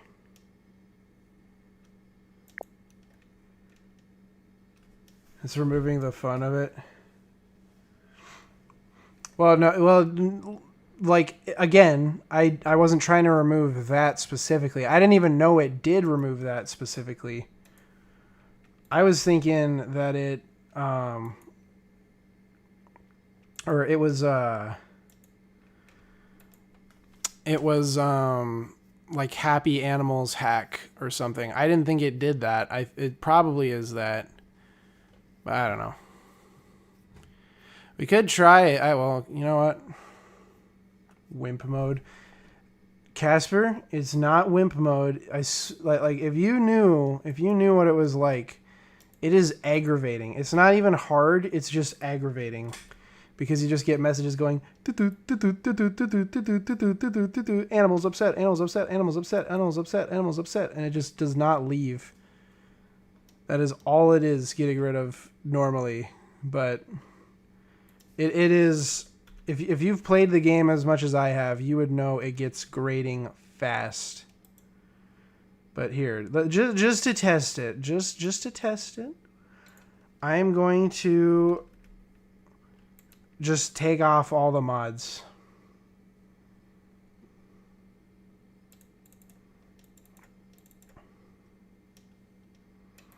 We're just going to see what it's like base game, if it does that or not. It should not do that base game. But just to see, because I know, I mean, I'm kind of bummed too. I wanted to see that as well.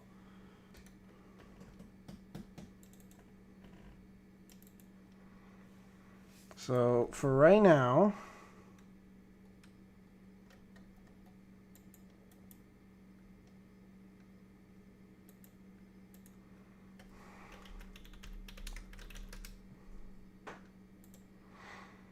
I'm going to get rid of all the mods.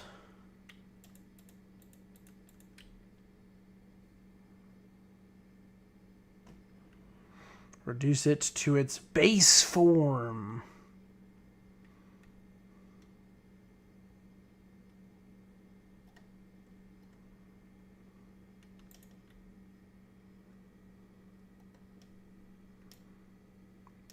Chicken mode. Dodo.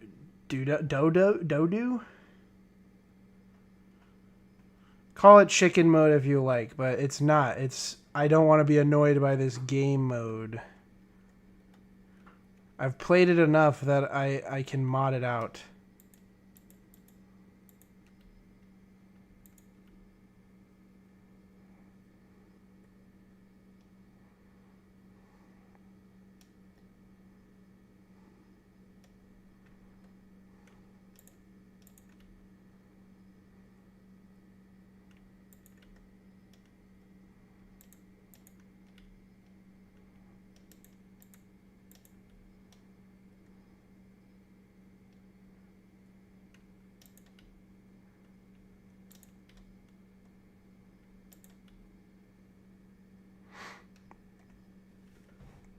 I do have to go through a lot though here.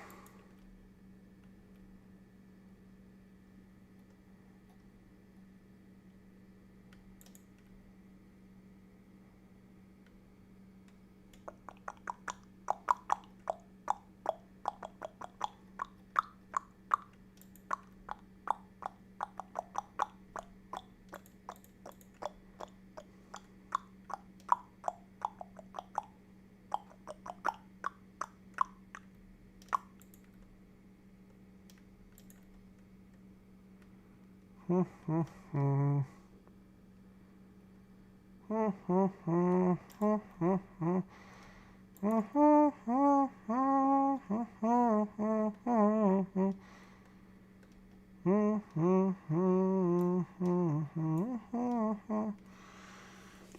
478 mods I have moved away. Alright, you wanna see if it works this time? We'll see if it works. Okay, I've turned your quote unquote chicken mod off.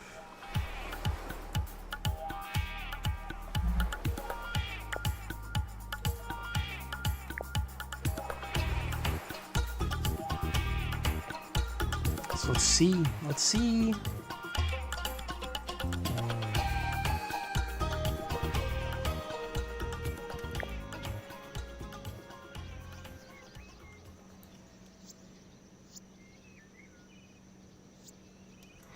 Oh, okay. Never mind. Hold on a minute. Okay, wait a minute. 1 second. That is the wrong thing.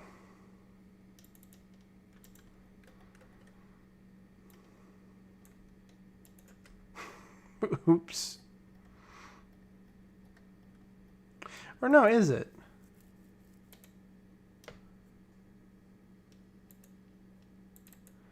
It shouldn't be.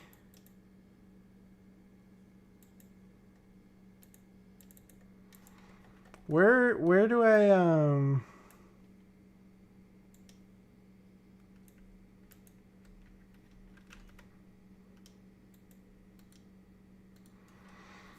where are my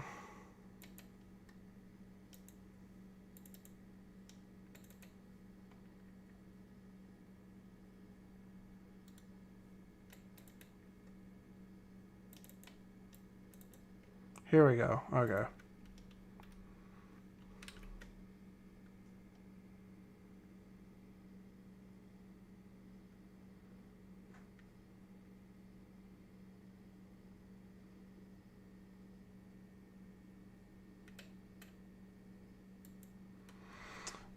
All right, so I was looking at the wrong thing. Shoot.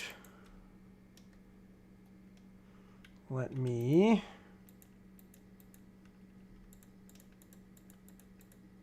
go back and do this again. I'm sorry.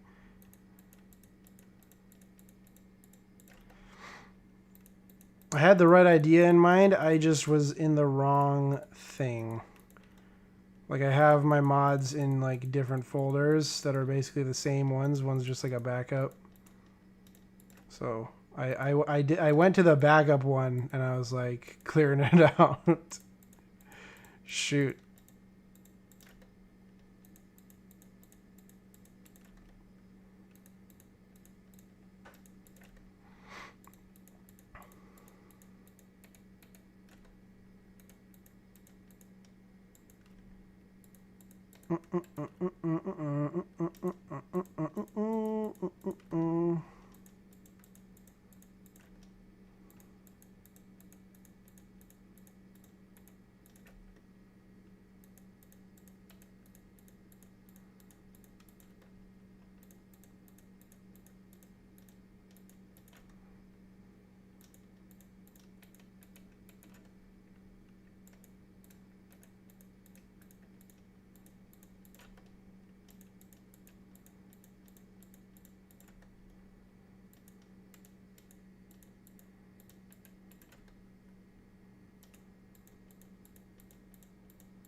There we go.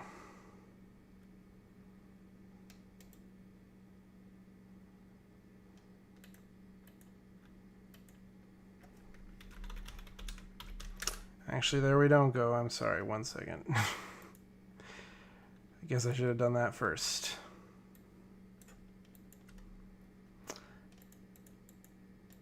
You're making me do this, Casper. You're making me do this. The frotty wampoop. Okay. All right. I will not stand for this slander. It's the Jolly Wampa, not the Fraudy Wampoop. Get it together. Get your facts straight.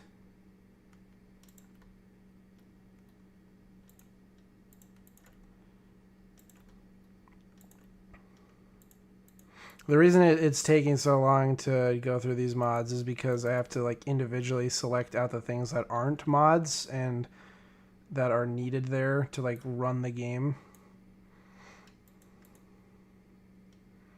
There we go. Okay, now let's try it. Wampa, me and Casper spoken. We have decided that we'll call the guy on me. Who's the guy?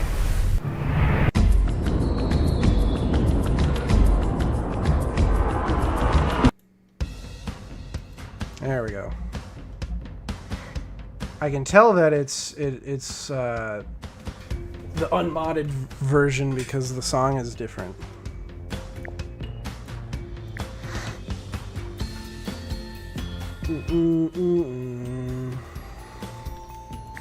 There we go. So I've removed all the... This is Vanilla Zoo Tycoon 2, okay? Let's see if it'll work this time. Because maybe part of it too is maybe the animals do act more aggressive. They just first maybe I should make it a little smaller. That way there's less room to run.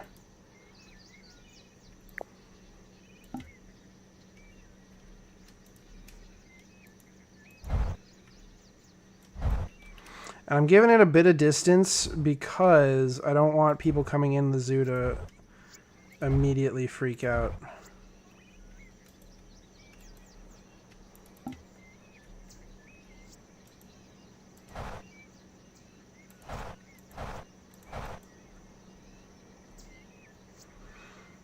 The menu buttons form a paw. Yeah, they do. It's kind of cute. The game devs are cute like that. What is this? Oh, I'm sorry, I'm getting a YouTube notification. From Voidzilla, Coffeezilla.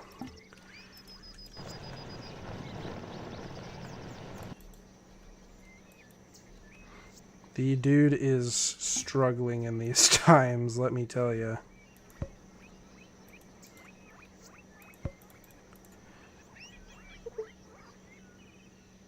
Alright, so this... Now they're actually going to be angry. Like, the animals basically weren't able to be angry before. So now that I've removed that mod, that just makes them happy. He's probably going to get hungry. Add angry polar bear. We'll try a polar bear. We'll see if it'll work this time. Again, I still don't think... Even though I've taken the mods off, I don't think that the game would let me kill kids. I mean, literally, like in Bethesda games, which are like, which are rated M for mature, they don't let you kill kids in those games because of the not that I'm looking to kill kids, but just because of the game rating. Whatever you call those, the ESRB ratings, like they won't let your game be published as like an M, like they'd have to make it like an adult only rating, I think, or something. So I severely doubt that kids are able to be eaten by like crocodiles in this. Except David is David a kid? Yeah. His name is David. Dad, he wants some ice cream. David, that is his name. David, he wants another. David, there's my ball. I'm running out in the road. There is a car, and it is going to hit me.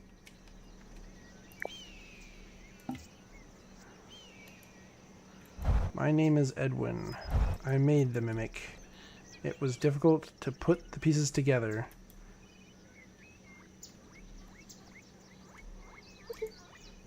It's just kids. Come on. I don't think the game...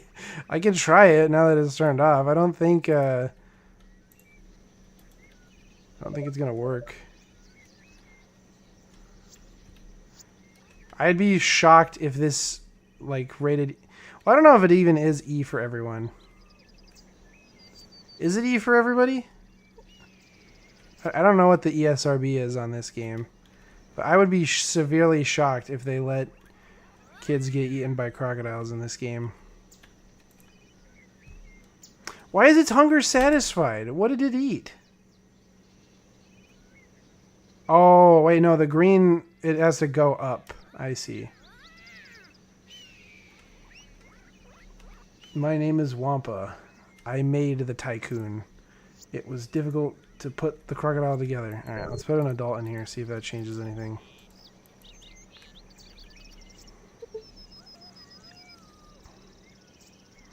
Oh, now Crocodile 1.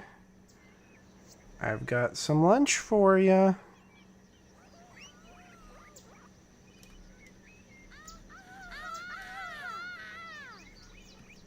I could have sworn to... Well, obviously the T-Rex proves that at least some of the things are able to do it. But I do have a memory as a kid of, like, one of the NPCs, like, struggling for life in a crocodile's jaws. I could have sworn that happened when I played this as a kid. Oh, I thought I was going to charge her. Like, I remember an animation of somebody, like, getting stuck in the crocodile's jaws like this and fighting to stay out of them. Like, ah! And I just really want to see if that is true, that I wasn't just imagining that. But maybe it does have to starve a little bit. Remove the water.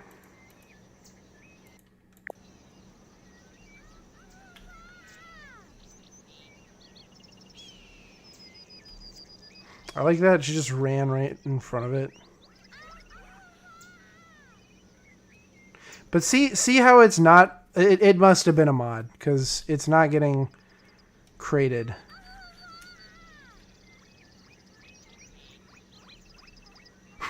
Look, she's like, okay, I'll just walk right there. Oh, it's getting angry. It's getting angry.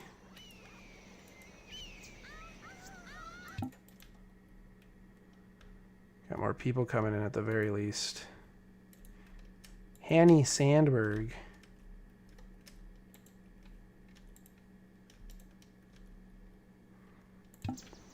Oh, it does seem like the people do disappear.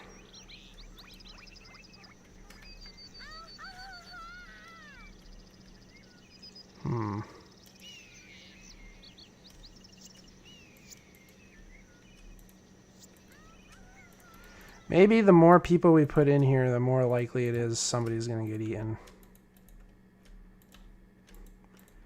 I swear I remember an animation of somebody getting eaten by a crocodile when I played this. Add wealth disparity. Oh! Oh! It was real! It was real! It was real! I didn't imagine it. It was real. No way. The crocodile, like, it does, like, the people fight in its jaws. Oh, that's so cool. So I guess it probably wouldn't have done that if it was a happy crocodile. What is it at, hungry-wise? It's getting there.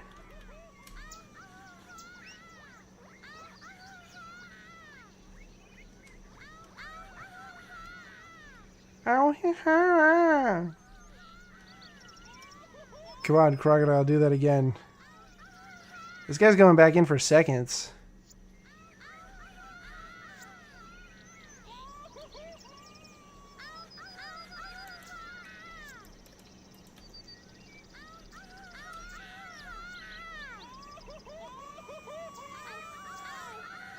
Just like waiting for somebody to run into its jaws. He did survive. I will give that guy credit. He did survive. Does he have any thoughts on it? I was just attacked by Nile Crocodile 1. I like that his next thought after that is, I can't wait to see some animals. Please, do it again. Eat.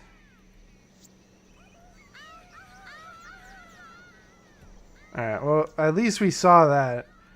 I could have... I'm...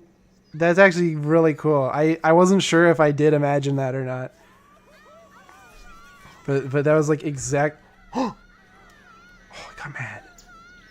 It's getting mad. Dude keeps running by for like... For second round.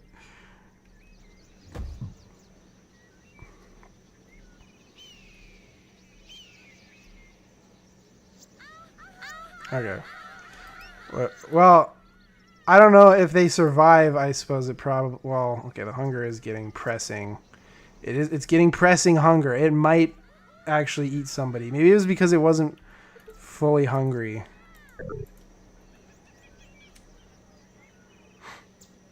We're doing Zoo Tycoon 2 myth busting. Hungy. You okay, Hungy? You just die? Oh, he's sleeping.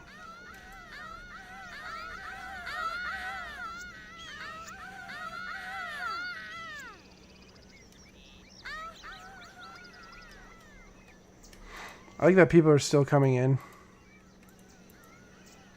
It's like, man, can't wait to go to this zoo.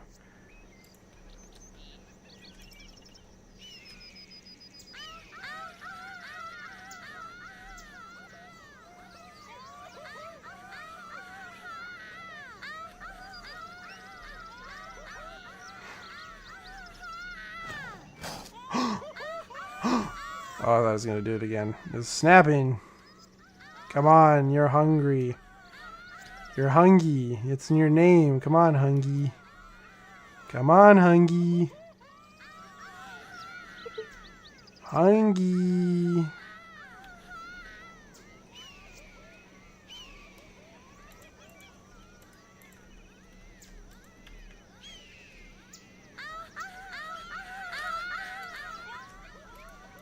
Hungy, your hunger is pressing. Come on, Hungy.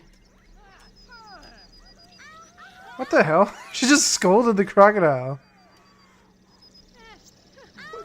This lady doesn't even give a fuck. She's just like, get out of my face, stupid lizard. That's what she says.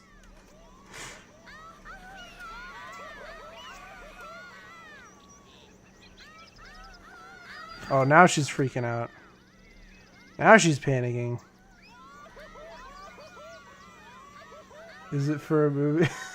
Hi, Vinod. Welcome to the stream. It is for a video I'm doing. This has nothing to do with... We kind of got off on a tangent. I was writing my script, but now we're trying to test out old video game mechanics, seeing if this crocodile will eat somebody. If you add water, they do death rolls. I don't think they actually were doing death rolls the last time. I think that was just something they normally do, is treading water.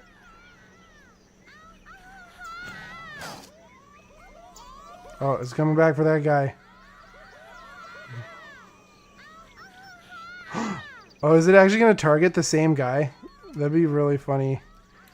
It just wants the... Oh, its hunger is critical. Come on, Hungy is really hungry. Hungy, you have an opportunity. You have an opportunity, Hungy. Take it. Seize the moment. He's writing the Pop Tropica script, don't worry.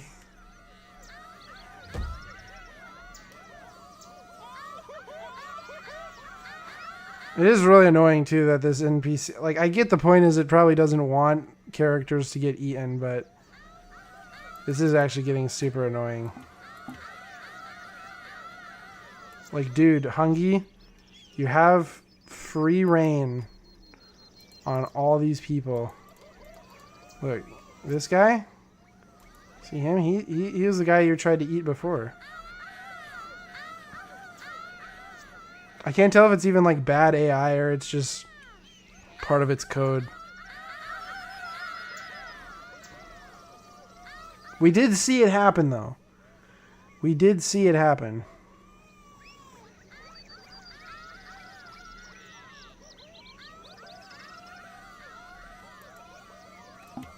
Behaving aggressively. We'll try a polar bear next.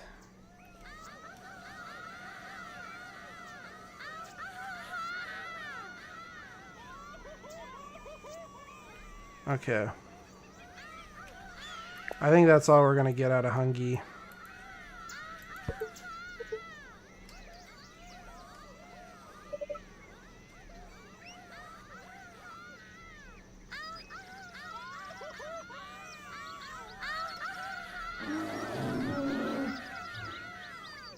Are these two gonna fight? Oh. Okay, Hungy killed the polar bear instantly. He doesn't want to eat any of these people, but he killed the polar bear instantaneously.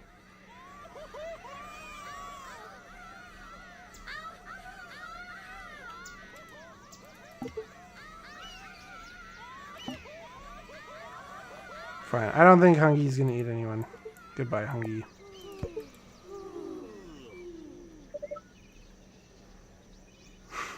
The animals will fight really easy.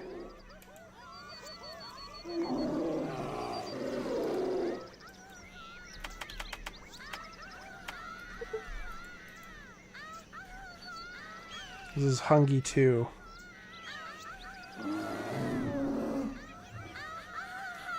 Come on, Hungy 2.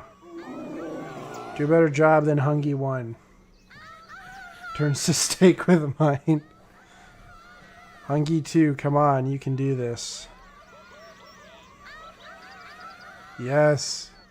Hungy 2.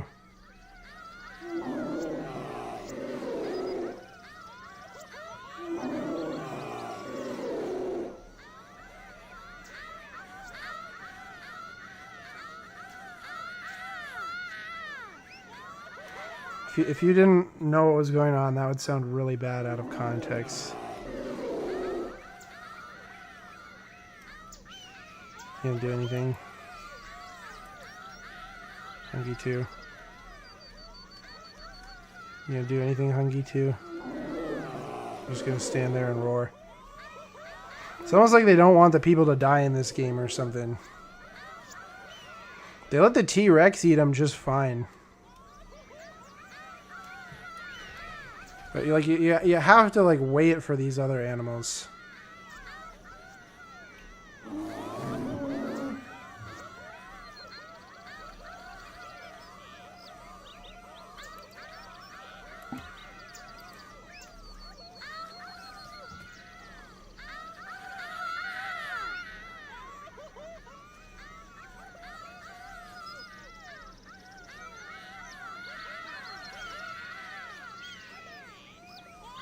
Is there difficulty modes in this game? Kind of, but the difficulty is based on money, like how much money you start with. But it doesn't change like the behavior of anything.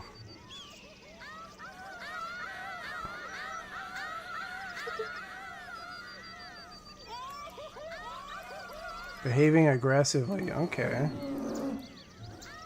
Well, does that mean you're gonna do something or just stand there? Do they have sun bears? No. I modded them in when I had mods on, but they don't have them. Maybe a smaller cage.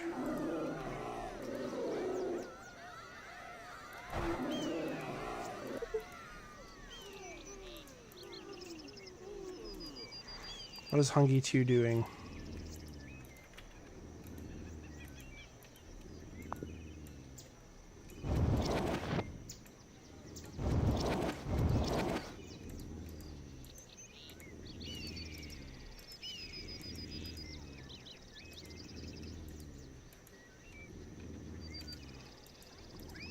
I wonder if I put a path in here, if that would, like,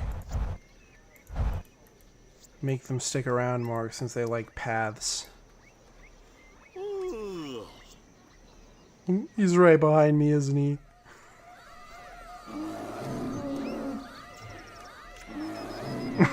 This is very imposing.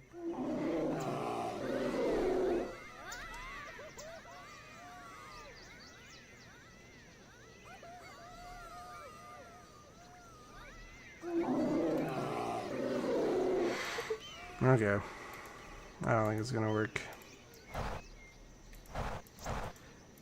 If I try putting in if I try putting in one animal, it's gonna take forever, and if I put in 2 animals, they're just gonna kill each other rather than the people.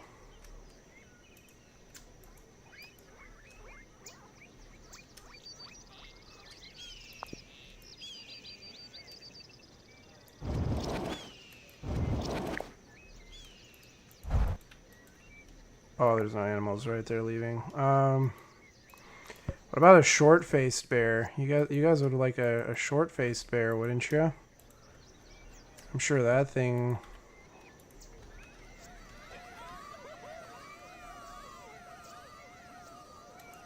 Are you kidding me? I put this short-faced bear down and it immediately just goes for that dude. Wampa, you give up serial killer, but I'm doing what Casper's doing. I'm just following what the chat wanted me to do.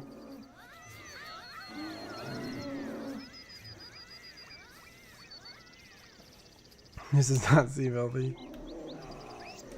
I do kind of want to see, though, now that I've seen the fact that this guy... Why did this one just instantly knock that guy down? This is like a cave bear.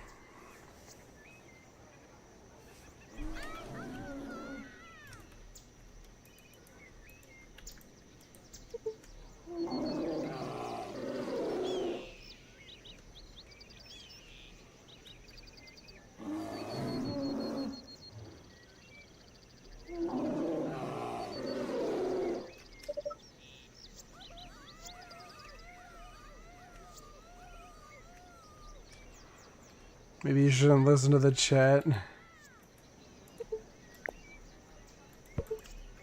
Do it again. Do it again. Do it again. Do it again. Do what you did. Do what you did again.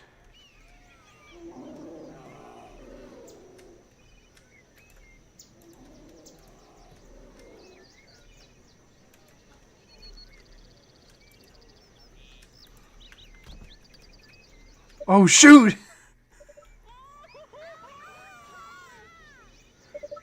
Oh my god. Oh, he still didn't kill him. Maybe it is only some animals. Though, I don't know. The crocodile did do something. It just took forever. That was like on site. Maybe extinct animals are more likely to do it.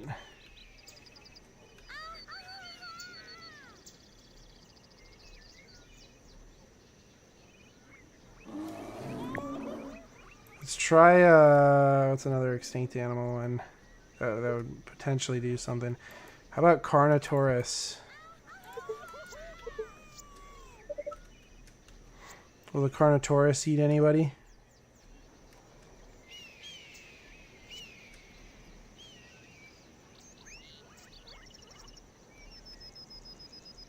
Where are these guys going?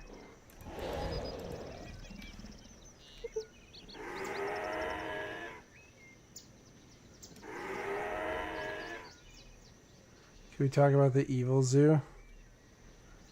Evil zoo. You mean this one? You're evil. Oh shit!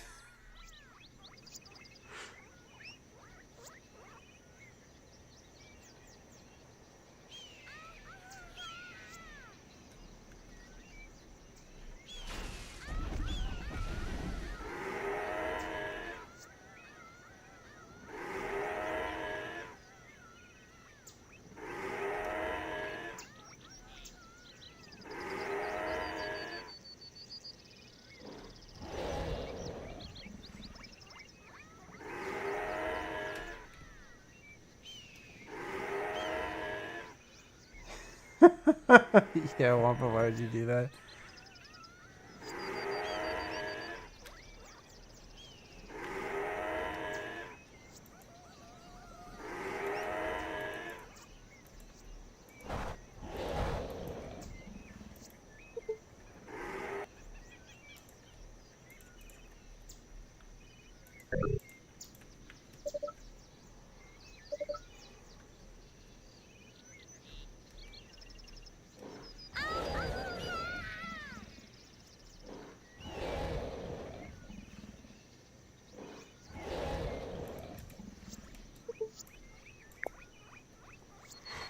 Hmm.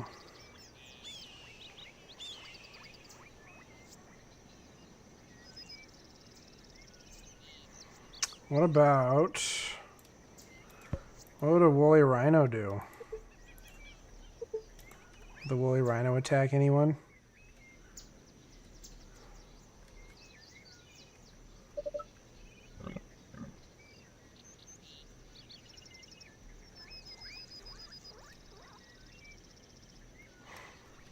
I've been seeing a lot of...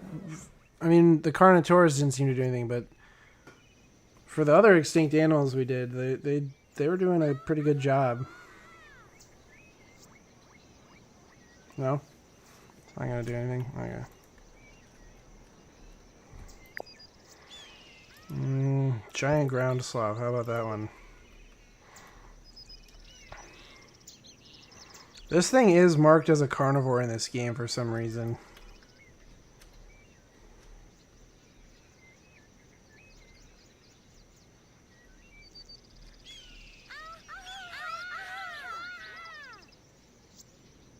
Anger.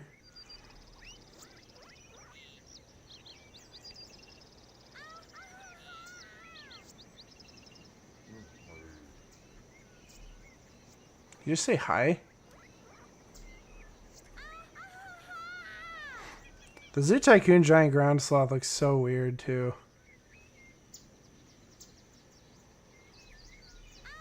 I don't know what some of these decisions were on its design.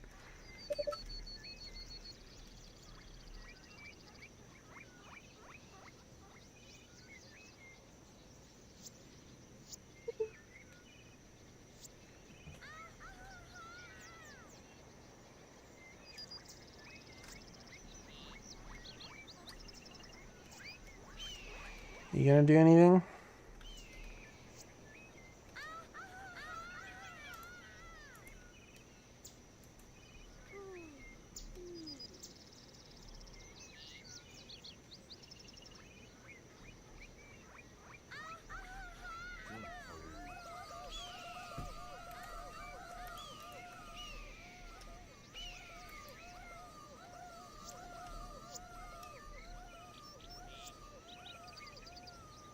Few of these animals got a two human distinct face like the polar bear for some reason.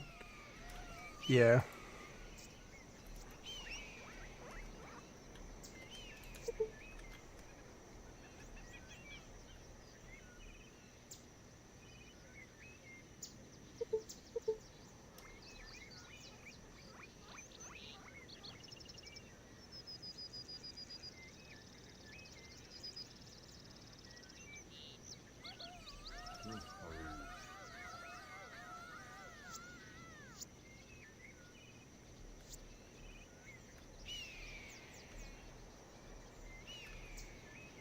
It's like coming back to it.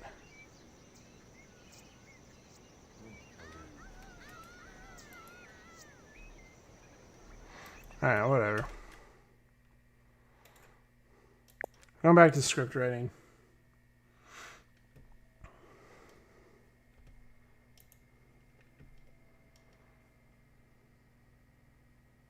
Most of this stream has been playing Zoo Tycoon 2 so far. Let me just, you know what? This will save the time. Why don't I just like look up if it's even recorded somewhere?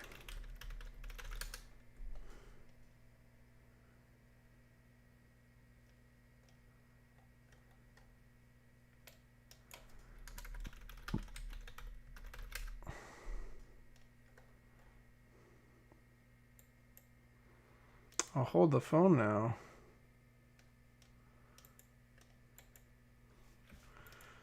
There actually might be.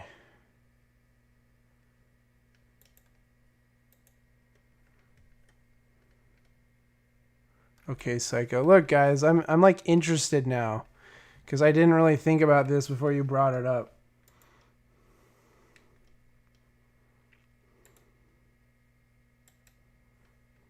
But this looks like an animation reel from the game files.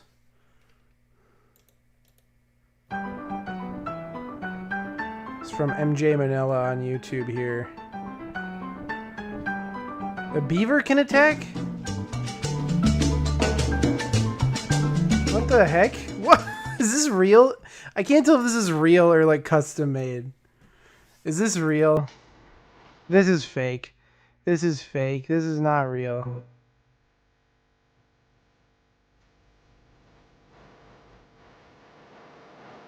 There's not even a vulture in the well, there is flying, but not like that. This is okay. This is fake. This 100% is fake. From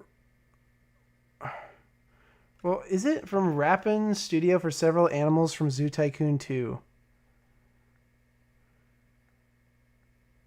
Is it real? Are these real animations?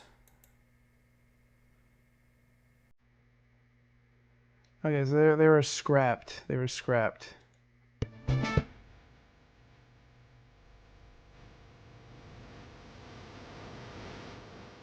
So it looks like a lot of these were made. These are legitimate animations, just some are not in the game. What the? Yeah, Tesla the ostrich there. Why are the people like beating the shit out of it?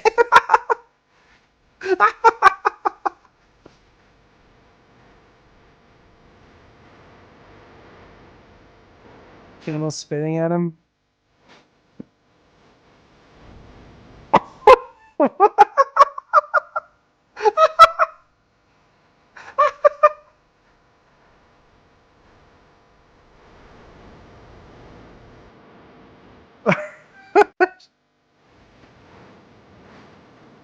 That's really funny.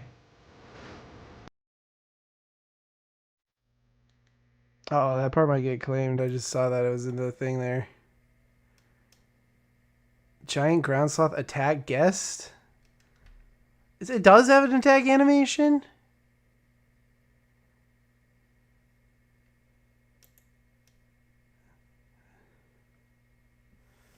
It's you. It was you, Casper the goat there. The ram. It's like How to Train Your Dragon almost, like trying to pet it. Is there any more animations on this? From Zoo Tycoon Punk. Scratch head with defeat. Zoo Tycoon 2 animation rails. Gigantopithecus guest attack.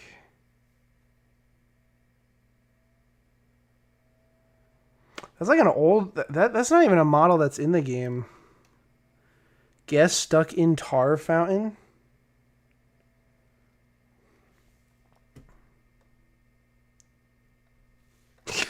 El Bro Momento.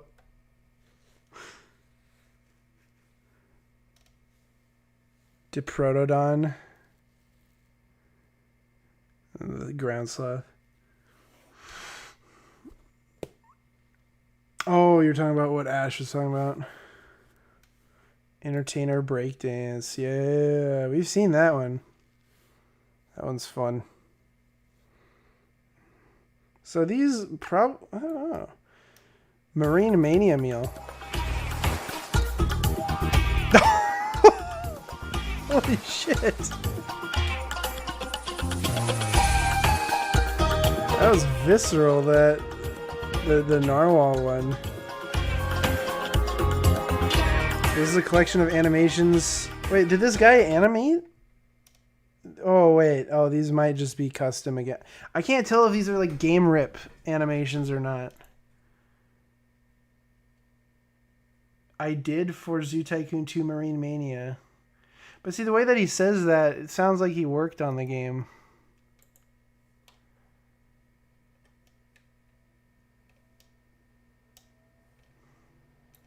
Really? I gotta verify that I'm human twice to go to fucking Vimeo. Calvin Barreto. Is that actually Calvin Barreto? Animator.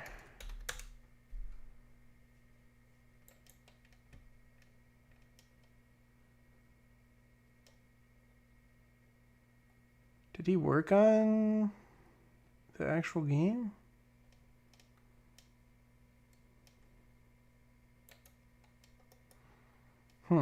Interesting. I don't know. But the fact that it's a reel makes me feel like he did. Can you replay the narwhal animation? Yeah, look at that. Oh, and the shark. I forgot about the shark too. That one's brutal.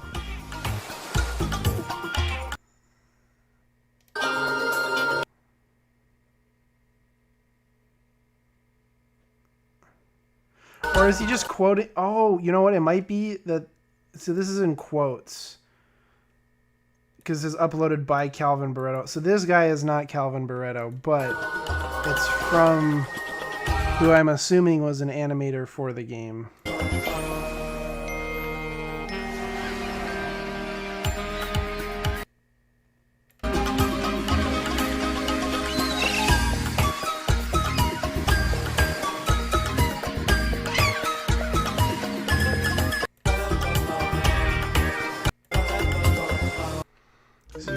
To Extinct Animals reel. Marine Mania is an expansion, yeah. Well, all their official expansions, all the named ones are like Endangered Species, African Adventure, Marine Mania, Extinct Animals. Those were all expansions to the original game, and they came out over the years, so they were. It continually added on with more content. So these were like DLCs basically. But yeah, I guess Calvin Barreto, because that is the official like dance animation in the game there. Very interesting. That's not in the game. The selfie, that's not in the game. As far as I know. Or that's not in the game either.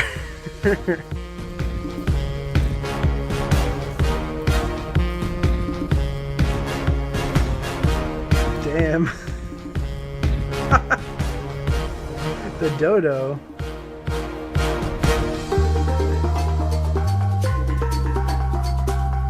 Yeah, that is the dance there is in the game as well. The tar one's really interesting. I wonder if that happens. Most of these are in the game. Besides, or well, what I've seen in the game, like the slide animation. That'd be really funny if that actually happens. That like the guests get stuck in tar.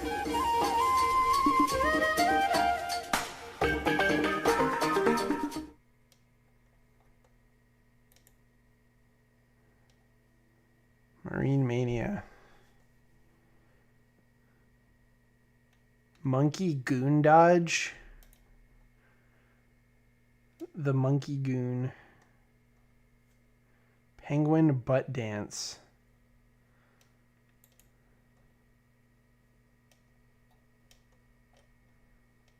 Huh.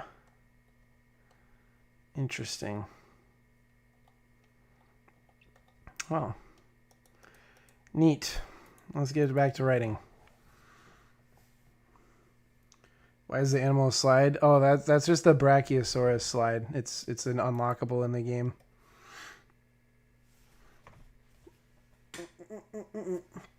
All right. Where were we? So Pop Tropicana is kind of a neat island. It's the only one that features the character customization as a core gameplay feature, so that's pretty neat. Obviously, it's a parody of Comic-Con, and at the time, it was playing off of the hype of Avengers Age of Ultron, which is just crazy to think how 10 years ago, big comic collaboration movies are a fresh and exciting idea. It's also the first game in this ranking that was released during a period of time where Pop Tropica made islands that were released in multiple parts. This one in particular had 3 chapters. The first chapter was about getting into the convention center. The second was trying to find leaks on Omegon,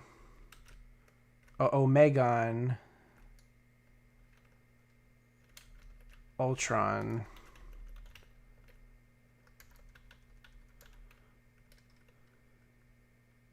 aka Ultron, and his new design in the convention. And the third was saving the world from the real life version of that guy.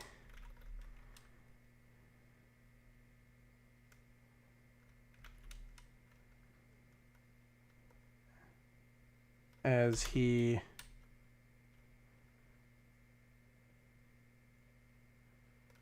leads a tyrannical takedown of the city. I don't know, Ash. I don't think it's real. The second was trying to find leaks on Omega. I think it's Omegon. Do I even have the name right? Let me check.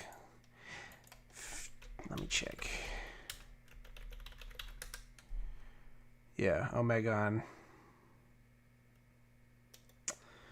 aka Ultron, and his new design in the convention. And the third was saving the world from the real life version of that guy as he leads a tyrannical takedown of the city. Pretty standard Pop Tropica stuff.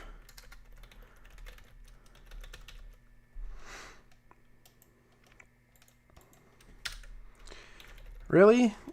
I don't have much to complain about with this island. I just think it's okay.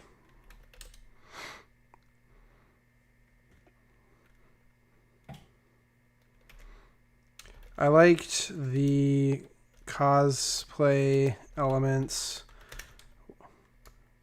where, like I mentioned, it actually has you utilize the character customization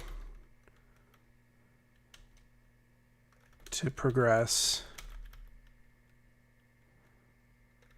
as well as a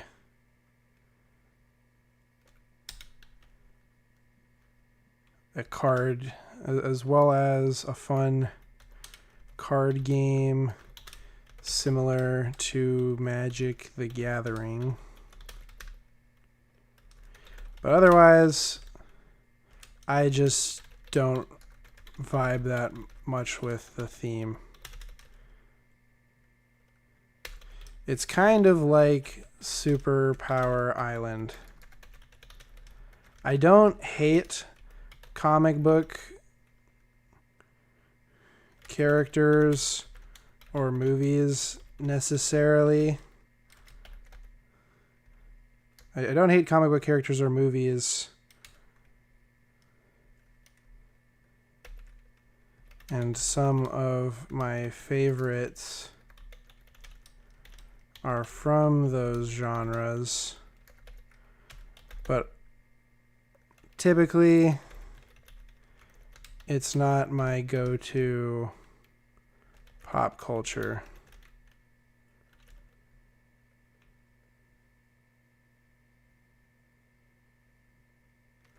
If that makes sense. I don't know if it makes sense. When you make a video, can you do it in a Deku voice? How does that go? Is that just like cringy anime voice? Hold on. Let me listen to an example here. I'm not going to do it, but you've got me intrigued now. What is the Deku voice? Deku toilet voice acting? Some smells good in there. What is that? What did you have to eat? That smells amazing. This is the first thing. Let me try that. I just typed in Deku voice, and that's the first thing that popped up.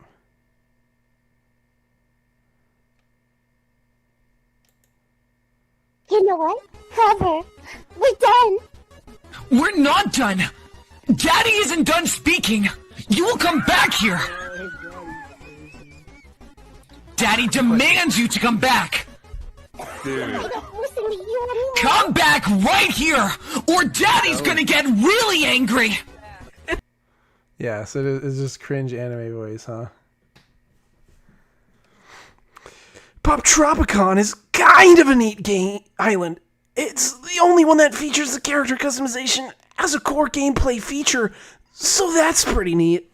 Obviously, it's a parody of Comic-Con, and at the time, it was playing off of the hype of Avengers Age of Ultron, which is just crazy to think about. 10 years ago, big comic collaboration movies were a fresh and exciting idea. It's also the first game in this ranking that was released during a period of time where Pop Tropica made islands that are released in multiple parts. This one in particular had 3 chapters. The first chapter was about getting into the convention center. The second was trying to find leaks on Omegon, aka Ultron, and his new design in the convention. And the third was saving the world from the real-life version of that guy as he leads a tyrannical takedown of the city. Pretty standard Pop Tropica stuff. Really, I don't have much to complain about with this island. I just think it's okay. I like the cosplay elements where, like I mentioned, it actually has you utilize the character customization to progress, as well as a fun card game similar to Magic the Gathering. But otherwise, I just don't vibe that much with the theme. It's kind of like Superpower Island. I don't hate comic book characters or movies, and some of my favorite pieces of media are from those genres, but typically it's not my go-to pop culture. You got me saying it now that I saw it in the in the chat. And somebody, I think his Casper said it. It's not my go-to pop culture. My pop tropic culture.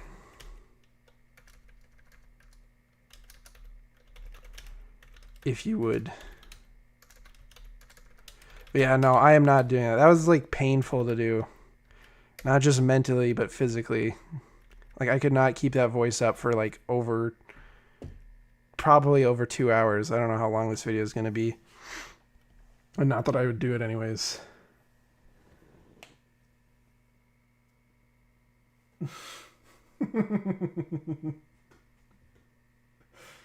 Ashley, you did this.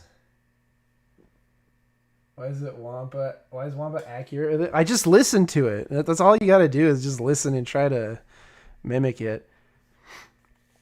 I kind of can figure impressions out a little bit.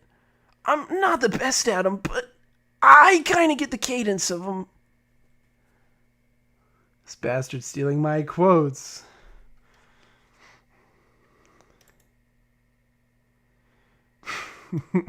Oh, I'm sorry. Well, this isn't your quote. You said, what did you say? Pop Tropica culture? I said pop tropic culture. We are not the same. It's not the same thing. All right. Anyways, that's Pop Tropicon. Twisted Thicket. I remember this island fondly. It legitimately... Oh, it's an I. Legitimately was one of my favorites back yonder in my youthful days. In my youthful days. And I was super excited to play it once again. Twisted Thicket Island is a really cool... I should say Pop Tropicon Island, by the way. Twisted Thicket Island is a really cool concept. It is a really cool story from a base perspective, from a simple glance.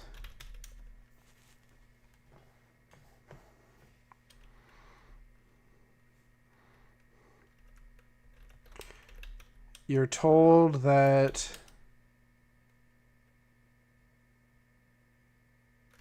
did I ever finish Lunar Colony? Where did I move Lunar Colony to? Where the hell did it go? It went right here. Okay. It's all the way up here. It was legitimately my favorite back yonder in my youthful days, and I'm super excited to play it once again. Twisted Thicket Island is a really cool story from a first glance, I guess is what I would change that to. From a first glance. Okay, Grandpa. Stealing my ideas. Casper. Do you want me to take it out? I'll take it out if you want me to. I'll take out the line. I'll take out the line if you don't want me to have it. You did come up with the idea.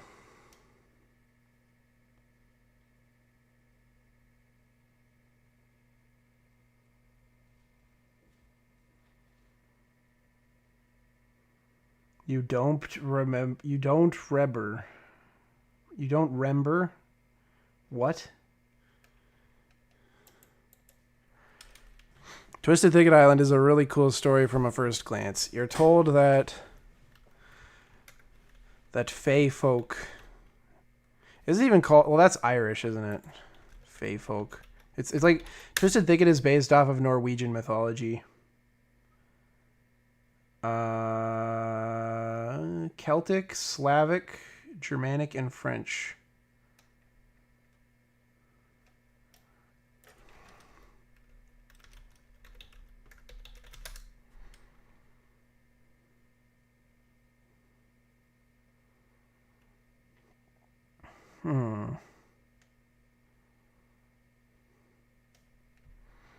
Do they call it Fey folk? Could it still be... I guess you could still call it Fey folk.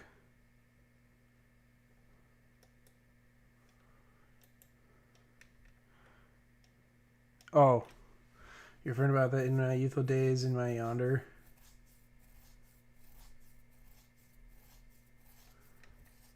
Gotcha. Just think it is really cool. So you're told that Fey folk, not Facebook, get out of here. Add to my dictionary. You're told that Fey folk are terrorizing the area. That Fey folk from the deep, dark, well, twisted thicket are terrorizing the area, and you need... and that it'd be super helpful if you put a stop to their antics.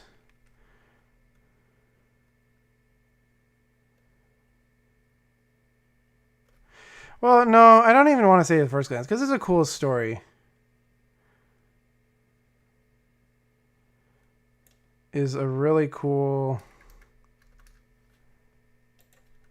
Because there's no subversion there where I say the story actually sucks. Like, I do kind of like this story. Twisted Thicket Island has a really cool story.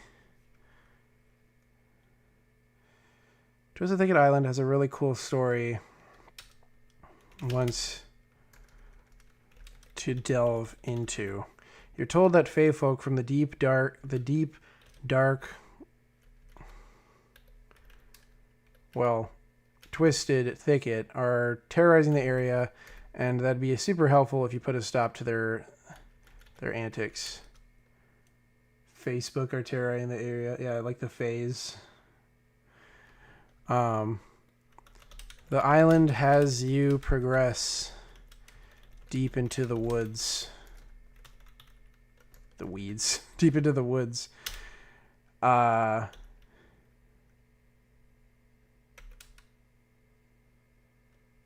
find the source of these beings.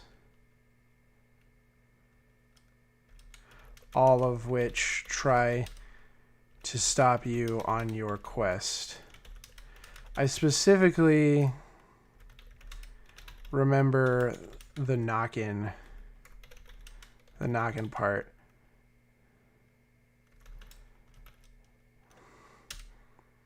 That was a really early that section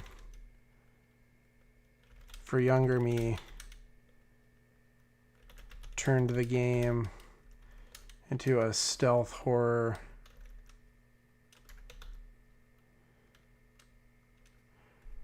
Turn.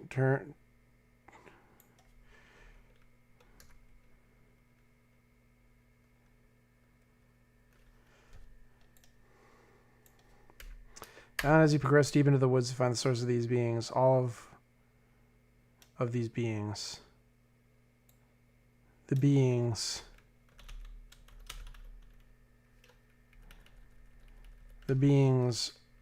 of course trying to stop you on your quest. I specifically remember the knocking part. Do some spoiler warning. You should explain the story. I doubt anyone's going to play Pop Tropica. No, I have a spoiler warning. No, I'm going to go into spoilers. Like, for some of these, I'm going to go into spoilers. Literally in the beginning, I say that. Like, well, not here, but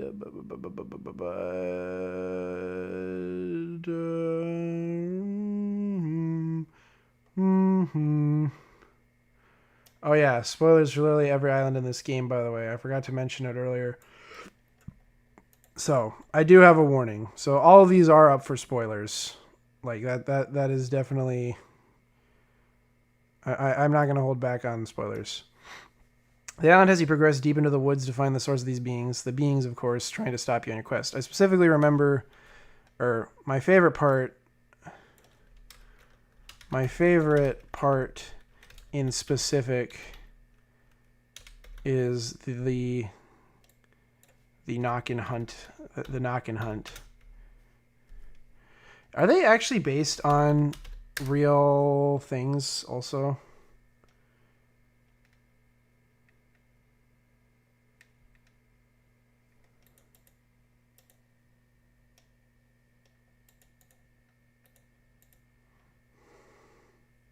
Nixie, I'm seeing.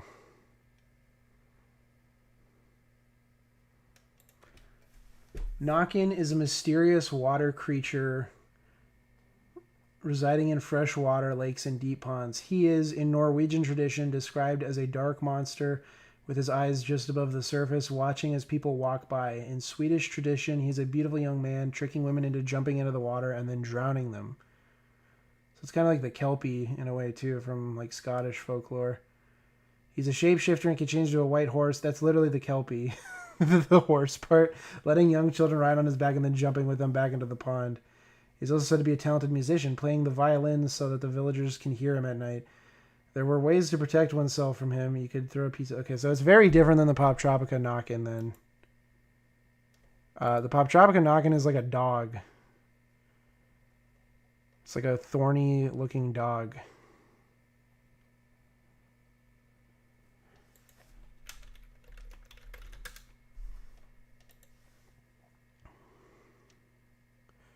It's a coyote-like creature. It has the form of a wolf. I'm reading this off of the Pop Tropica Wiki. It has the form of a wolf-like creature with leaf-like flaps around its throat and similar flaps around the rest of its body. The knock-in can turn invisible, leaving behind only blood-red paw prints. It can also swim and climb. It can somehow cause you to restart when it pounces on you, but that is unknown what it does to you.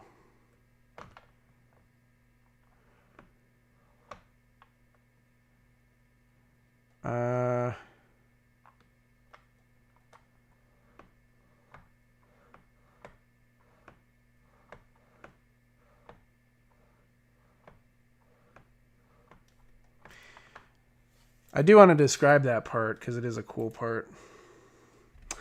My favorite part in specific is the knock and hunt.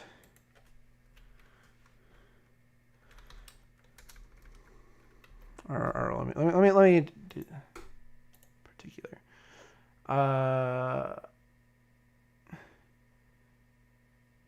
The island, as you progress deep into the woods, find the source of these beings. The beings, of course, trying to stop you on your quest.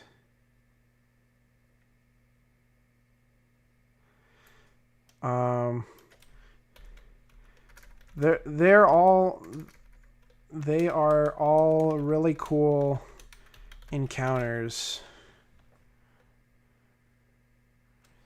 and play a ton into Norse, or I should say Scandinavian folklore.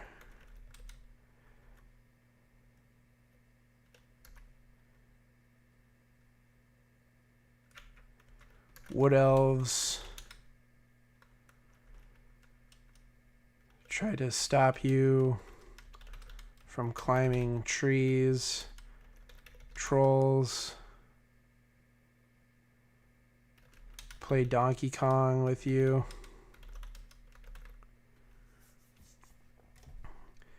Rock trolls play Donkey Kong with you.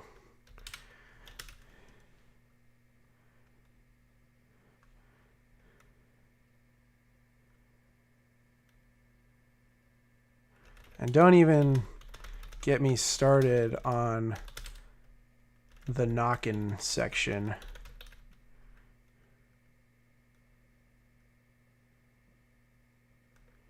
Obviously now, as a grown, obviously now as an adult, it's super easy to follow the red. Or well, let me do some more context. You walk into I'll make it a little more better writing. You trudge your way into a treacherous bog guarded by these dog-like beasts called Knockin'. I don't think I need to capitalize that. Called Knockin'.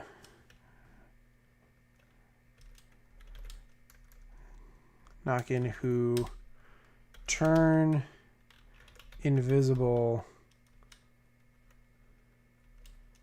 to stalk and hunt you down. Obviously now as an adult it's super easy to follow their red paw prints and sneak by them. But this part paralyzed me with fear as a child.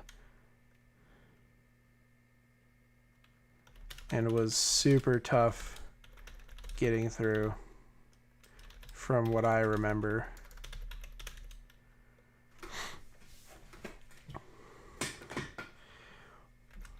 Once you do get to the end,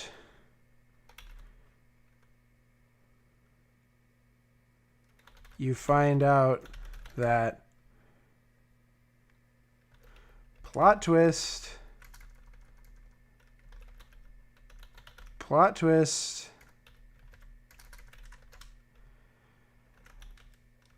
the creatures of the wood are actually the good guys, and you were being duped by an evil construction company who wanted to zone the forest.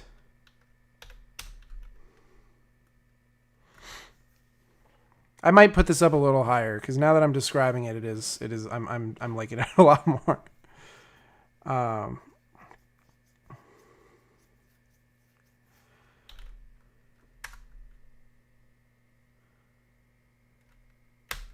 I like this island a lot. Though I do think it's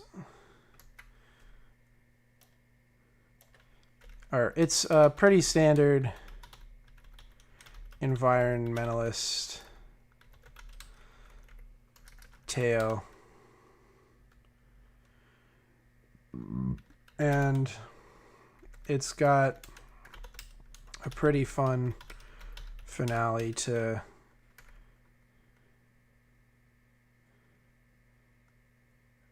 stop the company from destroying the thicket.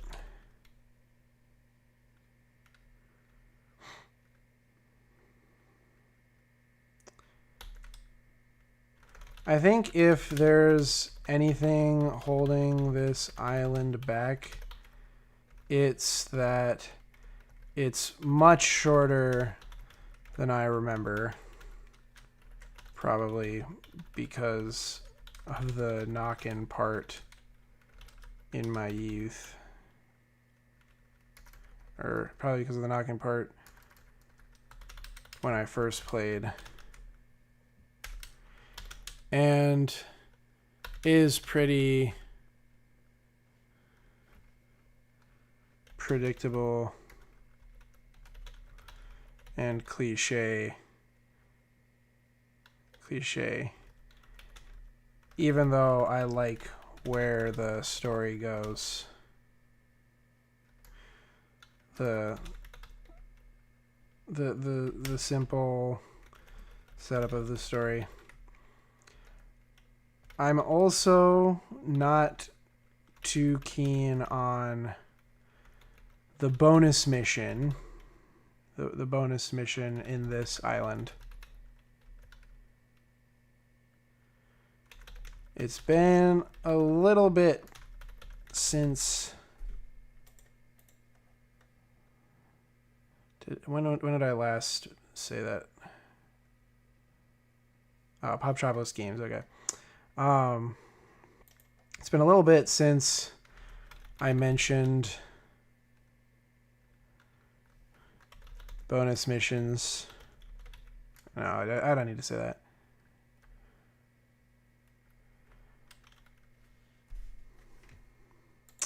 What was it even? I think I had to collect the pieces of a broken artifact.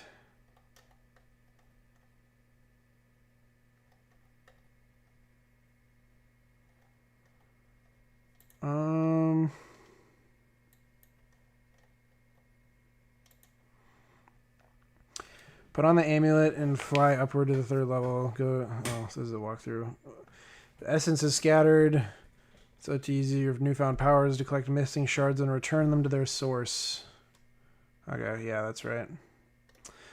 Really was not that enthralling of a mission.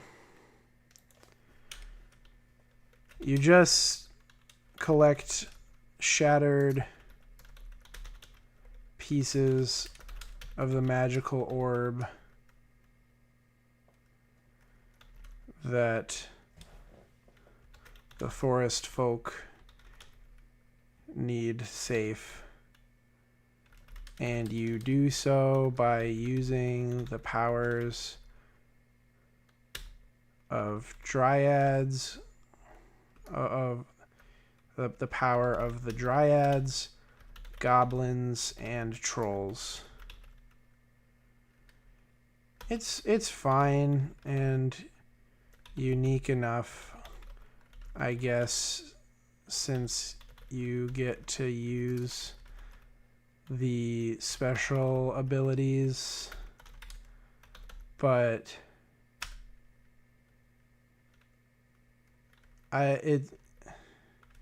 it's really lackluster of an epilogue.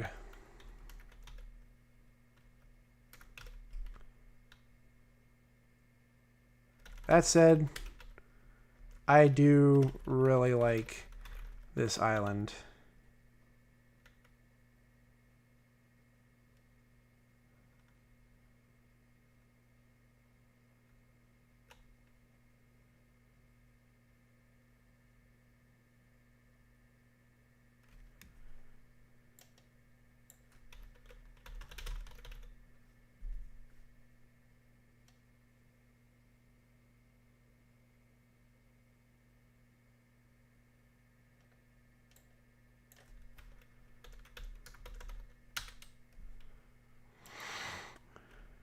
do really like this island.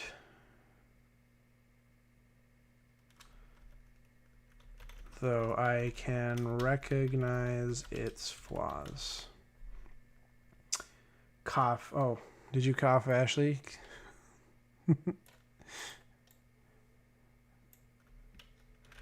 Okay, so this is definitely not as low. I think I like it more than Counterfeit. I like it more than Monster Carnival. I do like it more than Lunar Colony. I do like it more than Early Pop Tropica. So I'm just going to have to move a bunch of shit up. Damn it. Oh, this is hard. This is hard. Like, I'm just putting it down. I'm like, oh yeah, no, I know what I'm going to give it. But,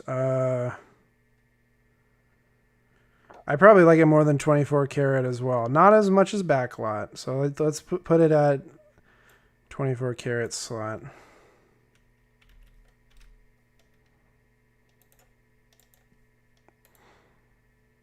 2, 3, 4, 5, up 5. Oops.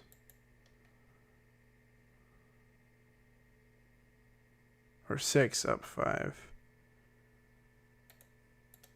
There you go.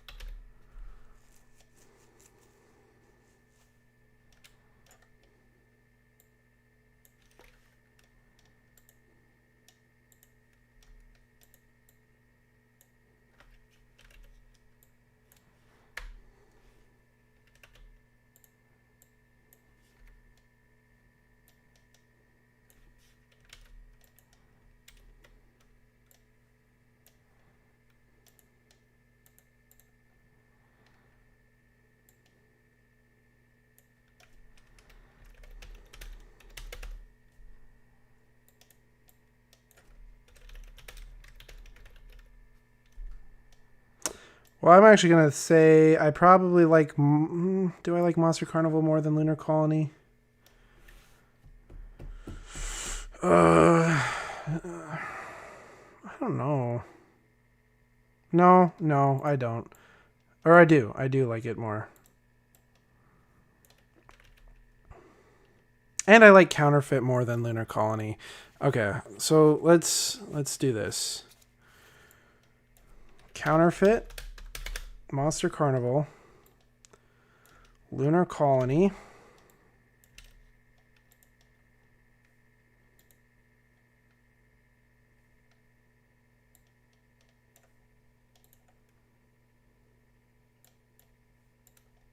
oops, wrong one.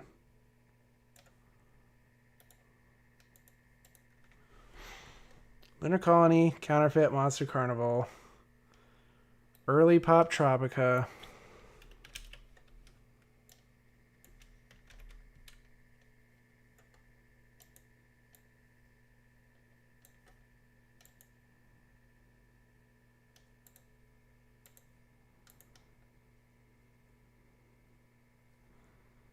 five up 4.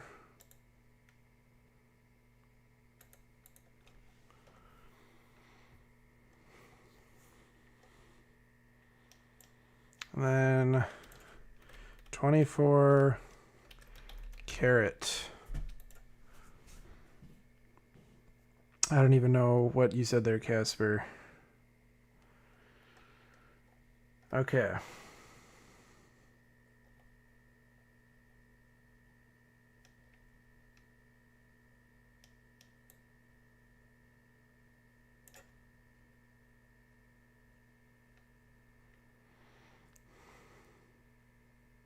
How many times do I say that said? That said.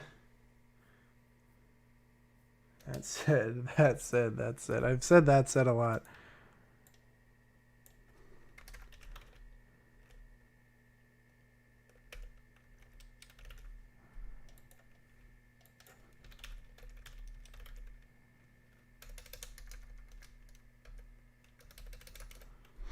Okay.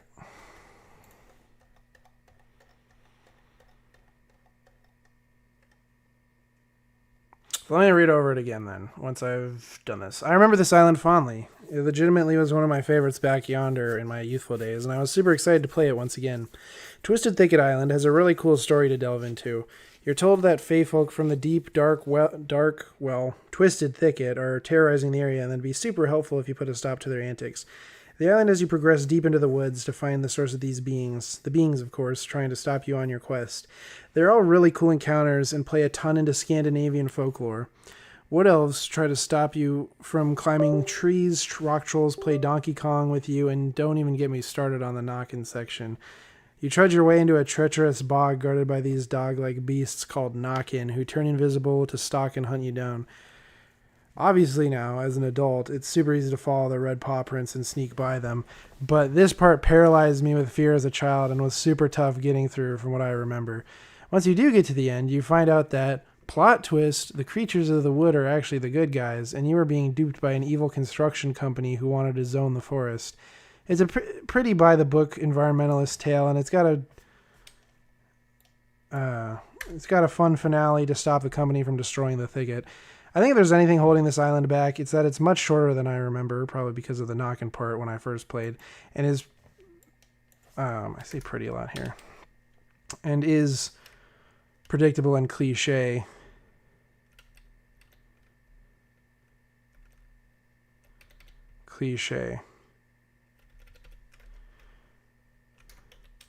I get it. It's a kid's game. I get it's a kid's game and doesn't need to delve too deep. But I was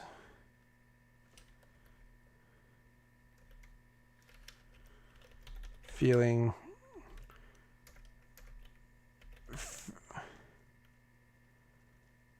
the message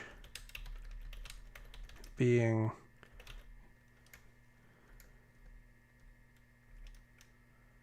was told in a talk down type of way to me. I'm also not too keen on the bonus mission on this island. You just collect shattered pieces of the magical orb that the forest folk needed safe, and you do so by using the power of the dryads, goblins, and trolls. It's fine and unique enough, I guess, since you get to use the special abilities, but it's really lackluster of an epilogue. That said, I do really like this island, though I can recognize its flaws. Its apparent flaws, I'll say. Why is it suggesting something else? Sounds nice. Thank you. Thank you very much. Okay.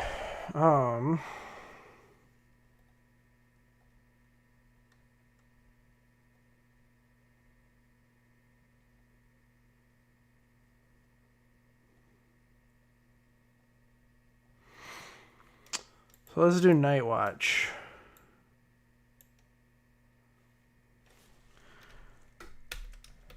I liked this island.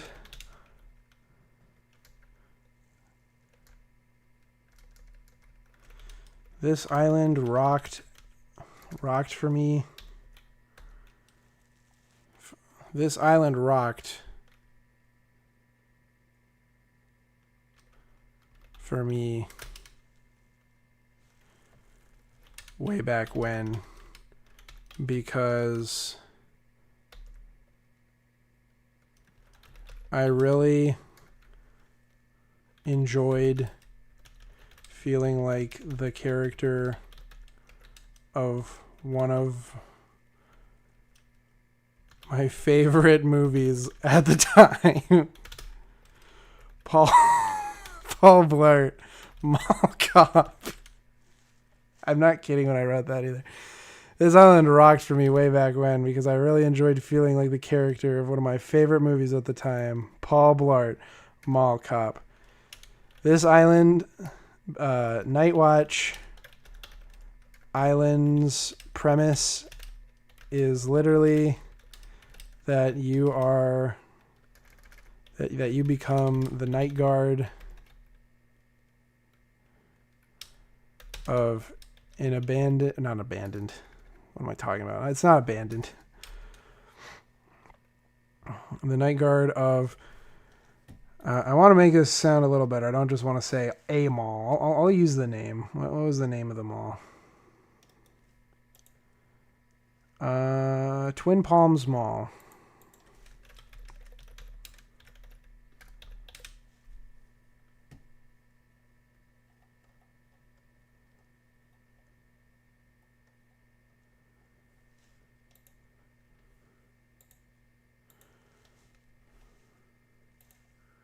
Change at the time to all time.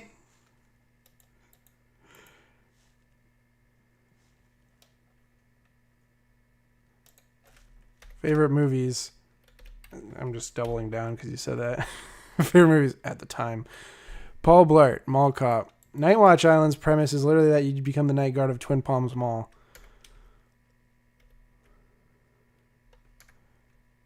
Right out of the gate. I'll address my criticism.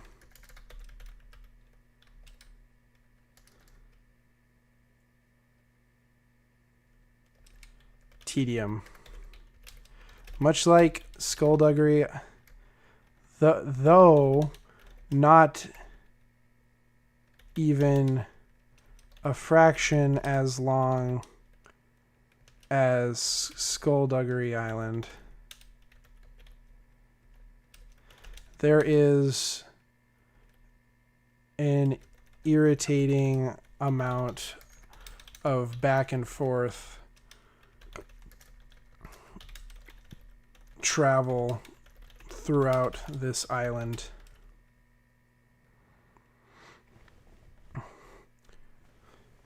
Though not even a fraction as long as Skullduggery Island, there is an irritating amount of back and forth travel throughout the mall.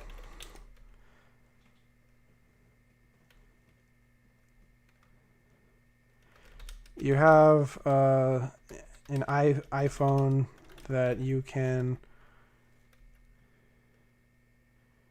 that updates and alerts you to potential break-ins or mishaps in the various stores in the mall. Yeah, you have an iPhone that updates and alerts you to potential break-ins or mishaps in the various stores in the mall, and it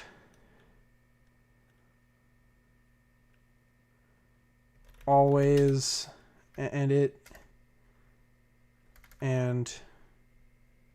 to progress the story, you just have to travel from one end of the building to the other until you get a new alert.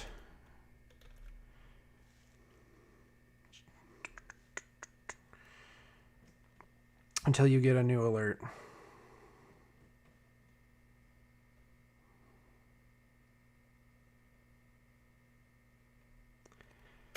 I suppose it's meant to emulate time passing, since it's not likely, or, well, actually I should say, I should change this. To progress the story, you have to travel from one end of the building to the other.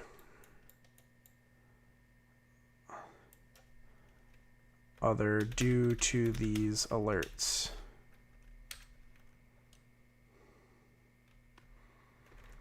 It was always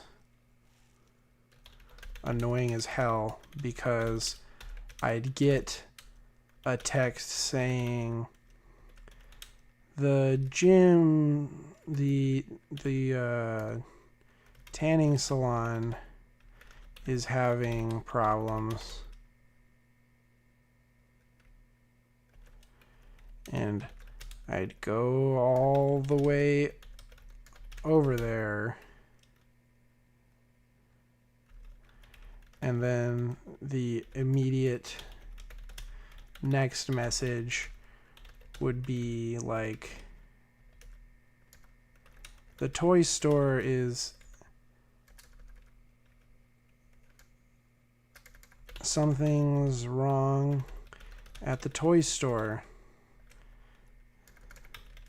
And I'd have to segue my way. I'd have to segue all the... I'd have to segue all... or segue...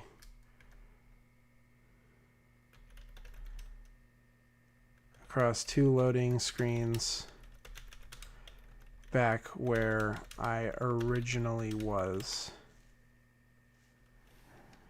This island rocked me way back when, because I really enjoyed feeling like the character of one of my favorite movies at the time, Paul Blart Mall Cop. Night Watch Island's premise is literally that you become the night guard of Twin Palms Mall. That's about it. That's most of it. Right out of the gate, I'll address my criticism. Tedium. Though not even a fraction as long as Skullduggery Island, there is an irritating amount of back and forth travel throughout the mall. You have an iPhone that updates and alerts you to potential break-ins or mishaps in the various stores in the mall. And to progress the story, you have to travel from one end of the building to the other due to these alerts. It was always annoying as hell because I'd get a text saying, the tanning salon is having problems, and I'd go all the way over there, and then the immediate next message would be like, something's wrong at the toy store, and I'd have to segue, literally. Well, I don't have to say literally, I already said literally. Then I'd have to segue across 2 loading screens back to where I originally was.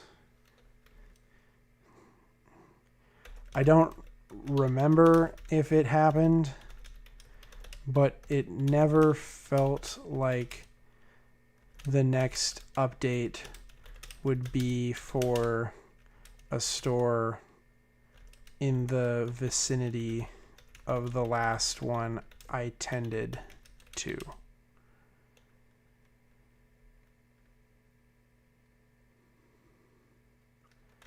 With that complaint out of the way,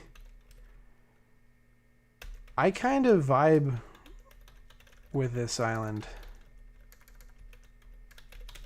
I want to see how often do I say that? I also said I kind of vibed.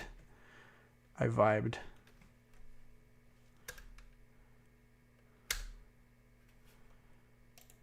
That complaint out of the way, I kind of enjoyed this island.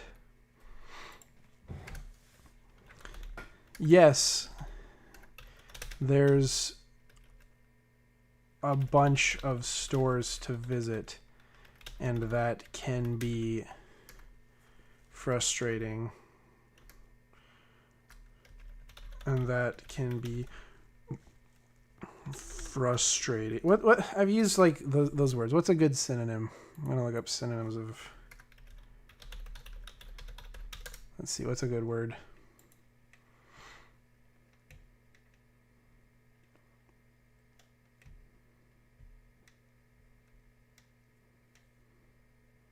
Irksome.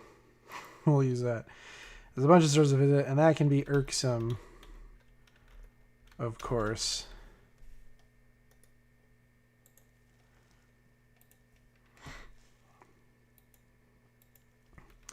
But each one is so well designed and fully detailed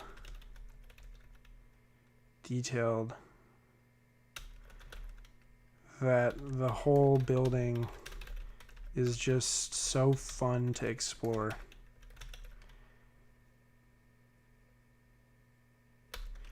It feels like a genuine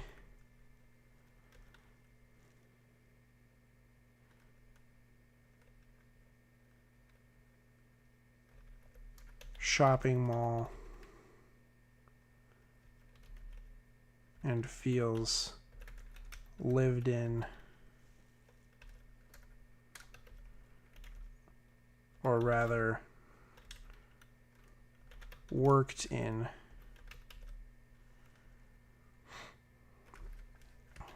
Each one has its own personality and fun displays, and I feel like this island shows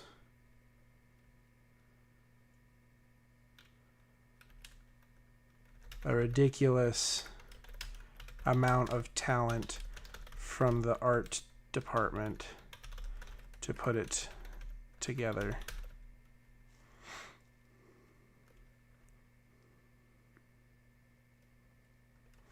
I like I like a lot of its jokes.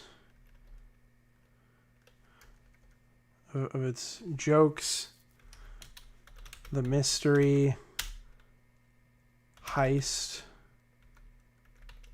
from a burglar that takes up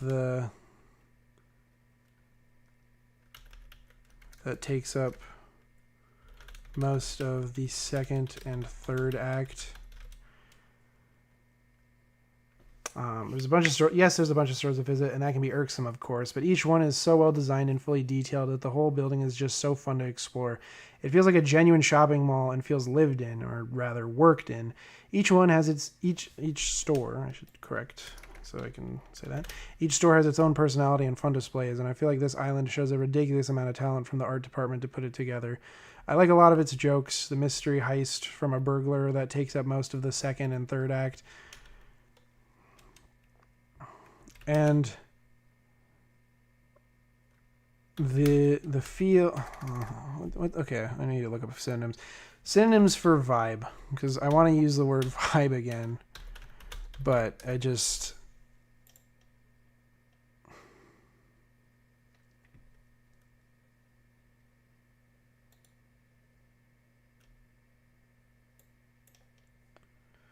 Or I should say, the feel.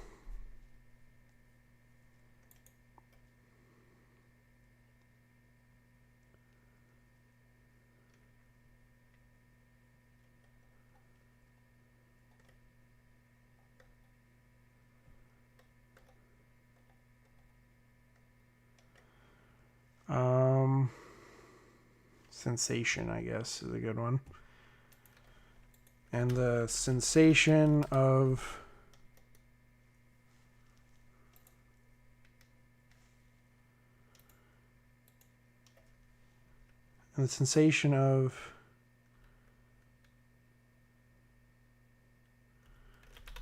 driving around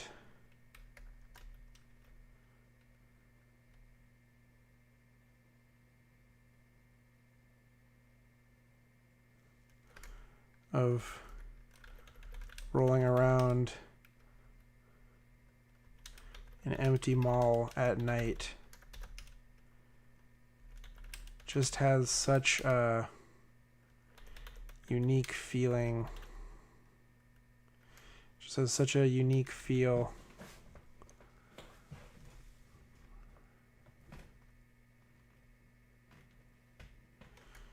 A uniquely fun feel that's hard to describe.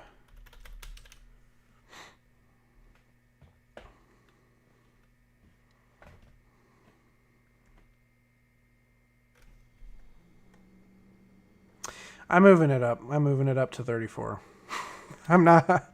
I can't say I like Supervillain Island more than Night Watch Island. Yes, there's a bunch of stores of it. It feels like a genuine shopping mall. It feels lived in or rather worked in. Each store has its own personality and fun displays, and I feel like this island shows a ridiculous amount of talent from the art department to put it together. I like a lot of its jokes. The mystery heist from a burglar that. A lot of its jokes, the mystery heist, or the mysterious heist from a burglar that takes up most of the second and third act, and the sensation of rolling around an empty mall at night just has such a uniquely fun feel that it's hard to that's hard to describe.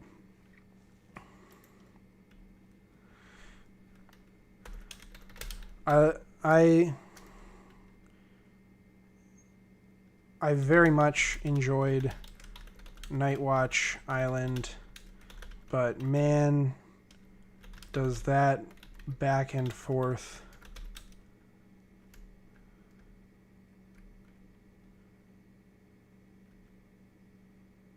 constant back and forth in the building get tiresome.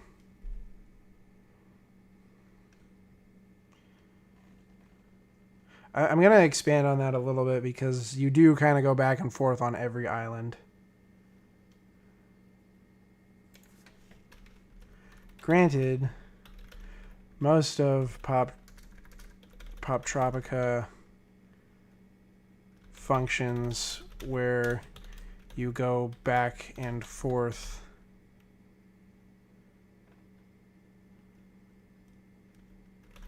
through the game map, since you discover new items and backtrack to use them. But here,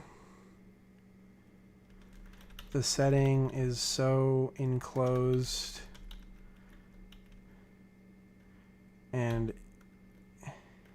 so enclosed yet gigantic that it was always aggravating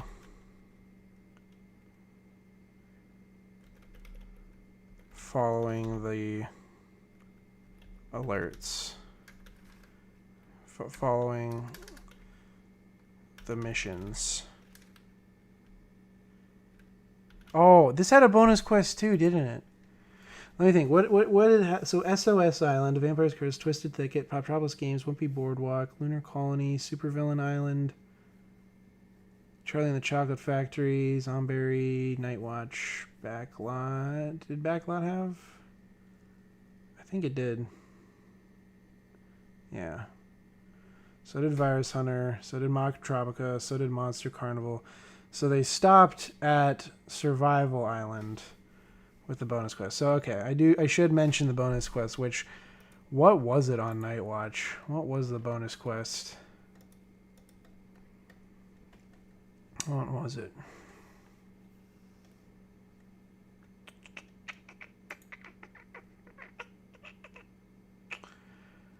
Oh, you just have to find trading cards throughout the mall. Yeah. Oh, that sucked. That did suck. Okay. Well, I'll write about that too.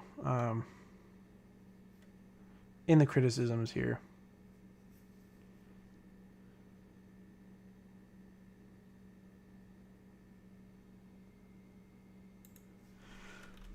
Also, since it is a negative, and I'd like to talk about the positives last, this bonus mission really sucks. It's just looking for baseball cards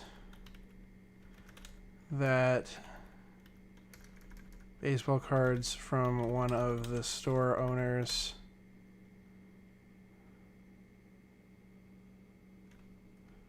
Baseball cards for one of the store owners.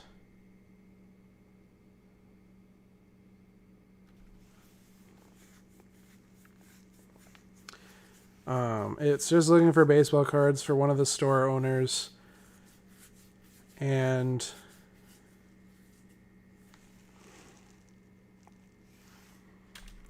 for one of the store owners in the game.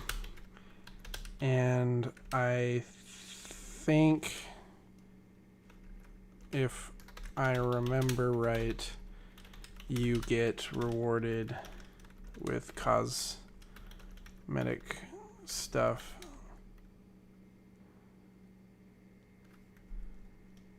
I got with cosmetic stuff I was never going to use.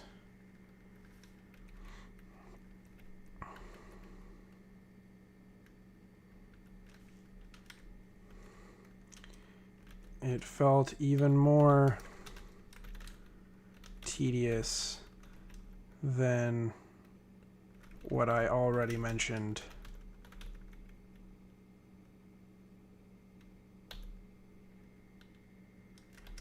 Anyways. Well, I don't think I need anyways. With that complaint out of the way, with those complaints, I should say. With those complaints out of the way, I kind of enjoyed this island. Alright. Fourth stuff in the building get tiresome. Okay. How many have I done since I've been streaming them? I should look into that. I've done 1, 2, 3, 4, 5, 6.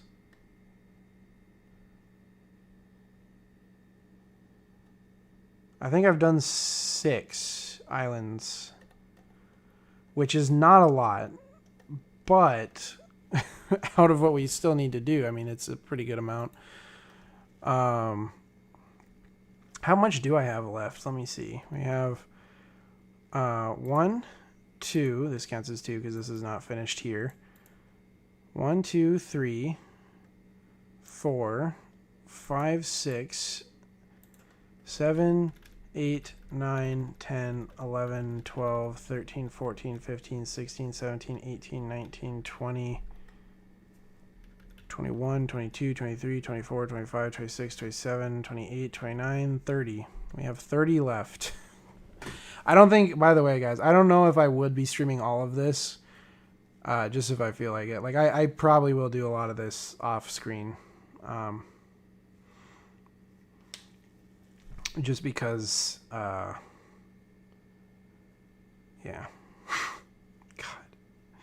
God, it's a lot. Okay. I think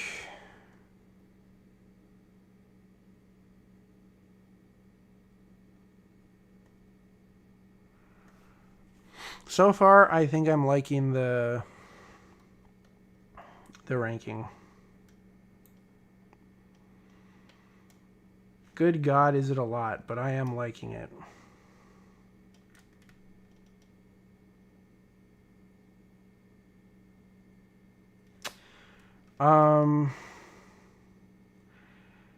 I do, unfortunately,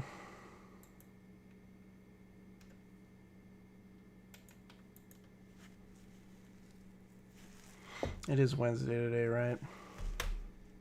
Well, it was Wednesday. It's Thursday now, obviously.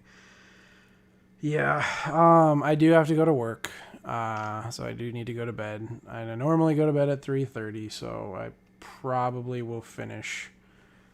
I am a little bummed. Well, I'm not totally bummed. I liked playing Zoo Tycoon for a second there, but I hate that even in my stream I got sidetracked on writing this damn script. I need to get this. I want to get this done. This video done before. I'd set my goal to before September, probably August, or in September. I think August to September is my goal for when I want this done. Hopefully I can do that. I'd like to keep writing, but I know it's going to take me forever to do so. So anyways. All right. Well, what is my word count, by the way? Let me see. 10,004 words so far. Christ. Where do I see that? Oh, there we go. Jesus. For reference, what's my word count on my last script? Let's look at it. Well, yeah, let's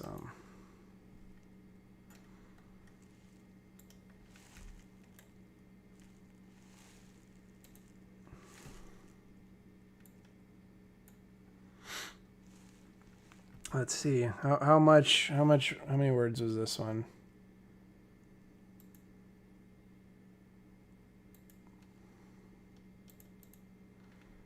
Oops. 2,930. So I had 2,930 words for the Doom the Thick Ages script, and that was 6 pages. And this one is 5 times as long and not even halfway done. That's so insane! It's not even halfway done! Oh, I just realized because 30, like halfway would be like 26-ish. It's not an even number. It'd be like 26 and a half for half of the islands. And I've got 30 left. Oh, I mean, it's closer. It's super close to half, but God. Oh, the funny thing about this too is I was like, oh, this is going to be an easy project. Like I wanted to do another, I'm definitely not getting a Certified Gamer Classic done this summer. I might do it in the fall and winter. That might actually be nicer because I'd have more time. Because I want to try and do a Certified Gamer Classic every year if I can, but I was like, I want to do something easy. I was like, oh, Pop Tropica. I got all the clips recorded on stream. All I have to do is just talk about the islands. How hard can that be? This is probably just from the script alone. I think the video editing will be fine. I don't think the video editing will be very hard. I'm not going to go insano style on the editing for this one, but that'll probably be the easy part is the editing. The script though, and then I gotta record all this too. I gotta record all this as well once I'm done.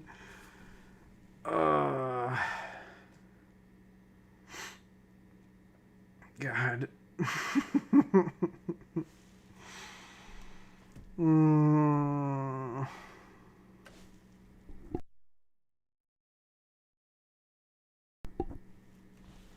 I mean, it will be fun. Well, actually, I don't know. It might even get harder because, like, these islands, I actually have more stuff to say about.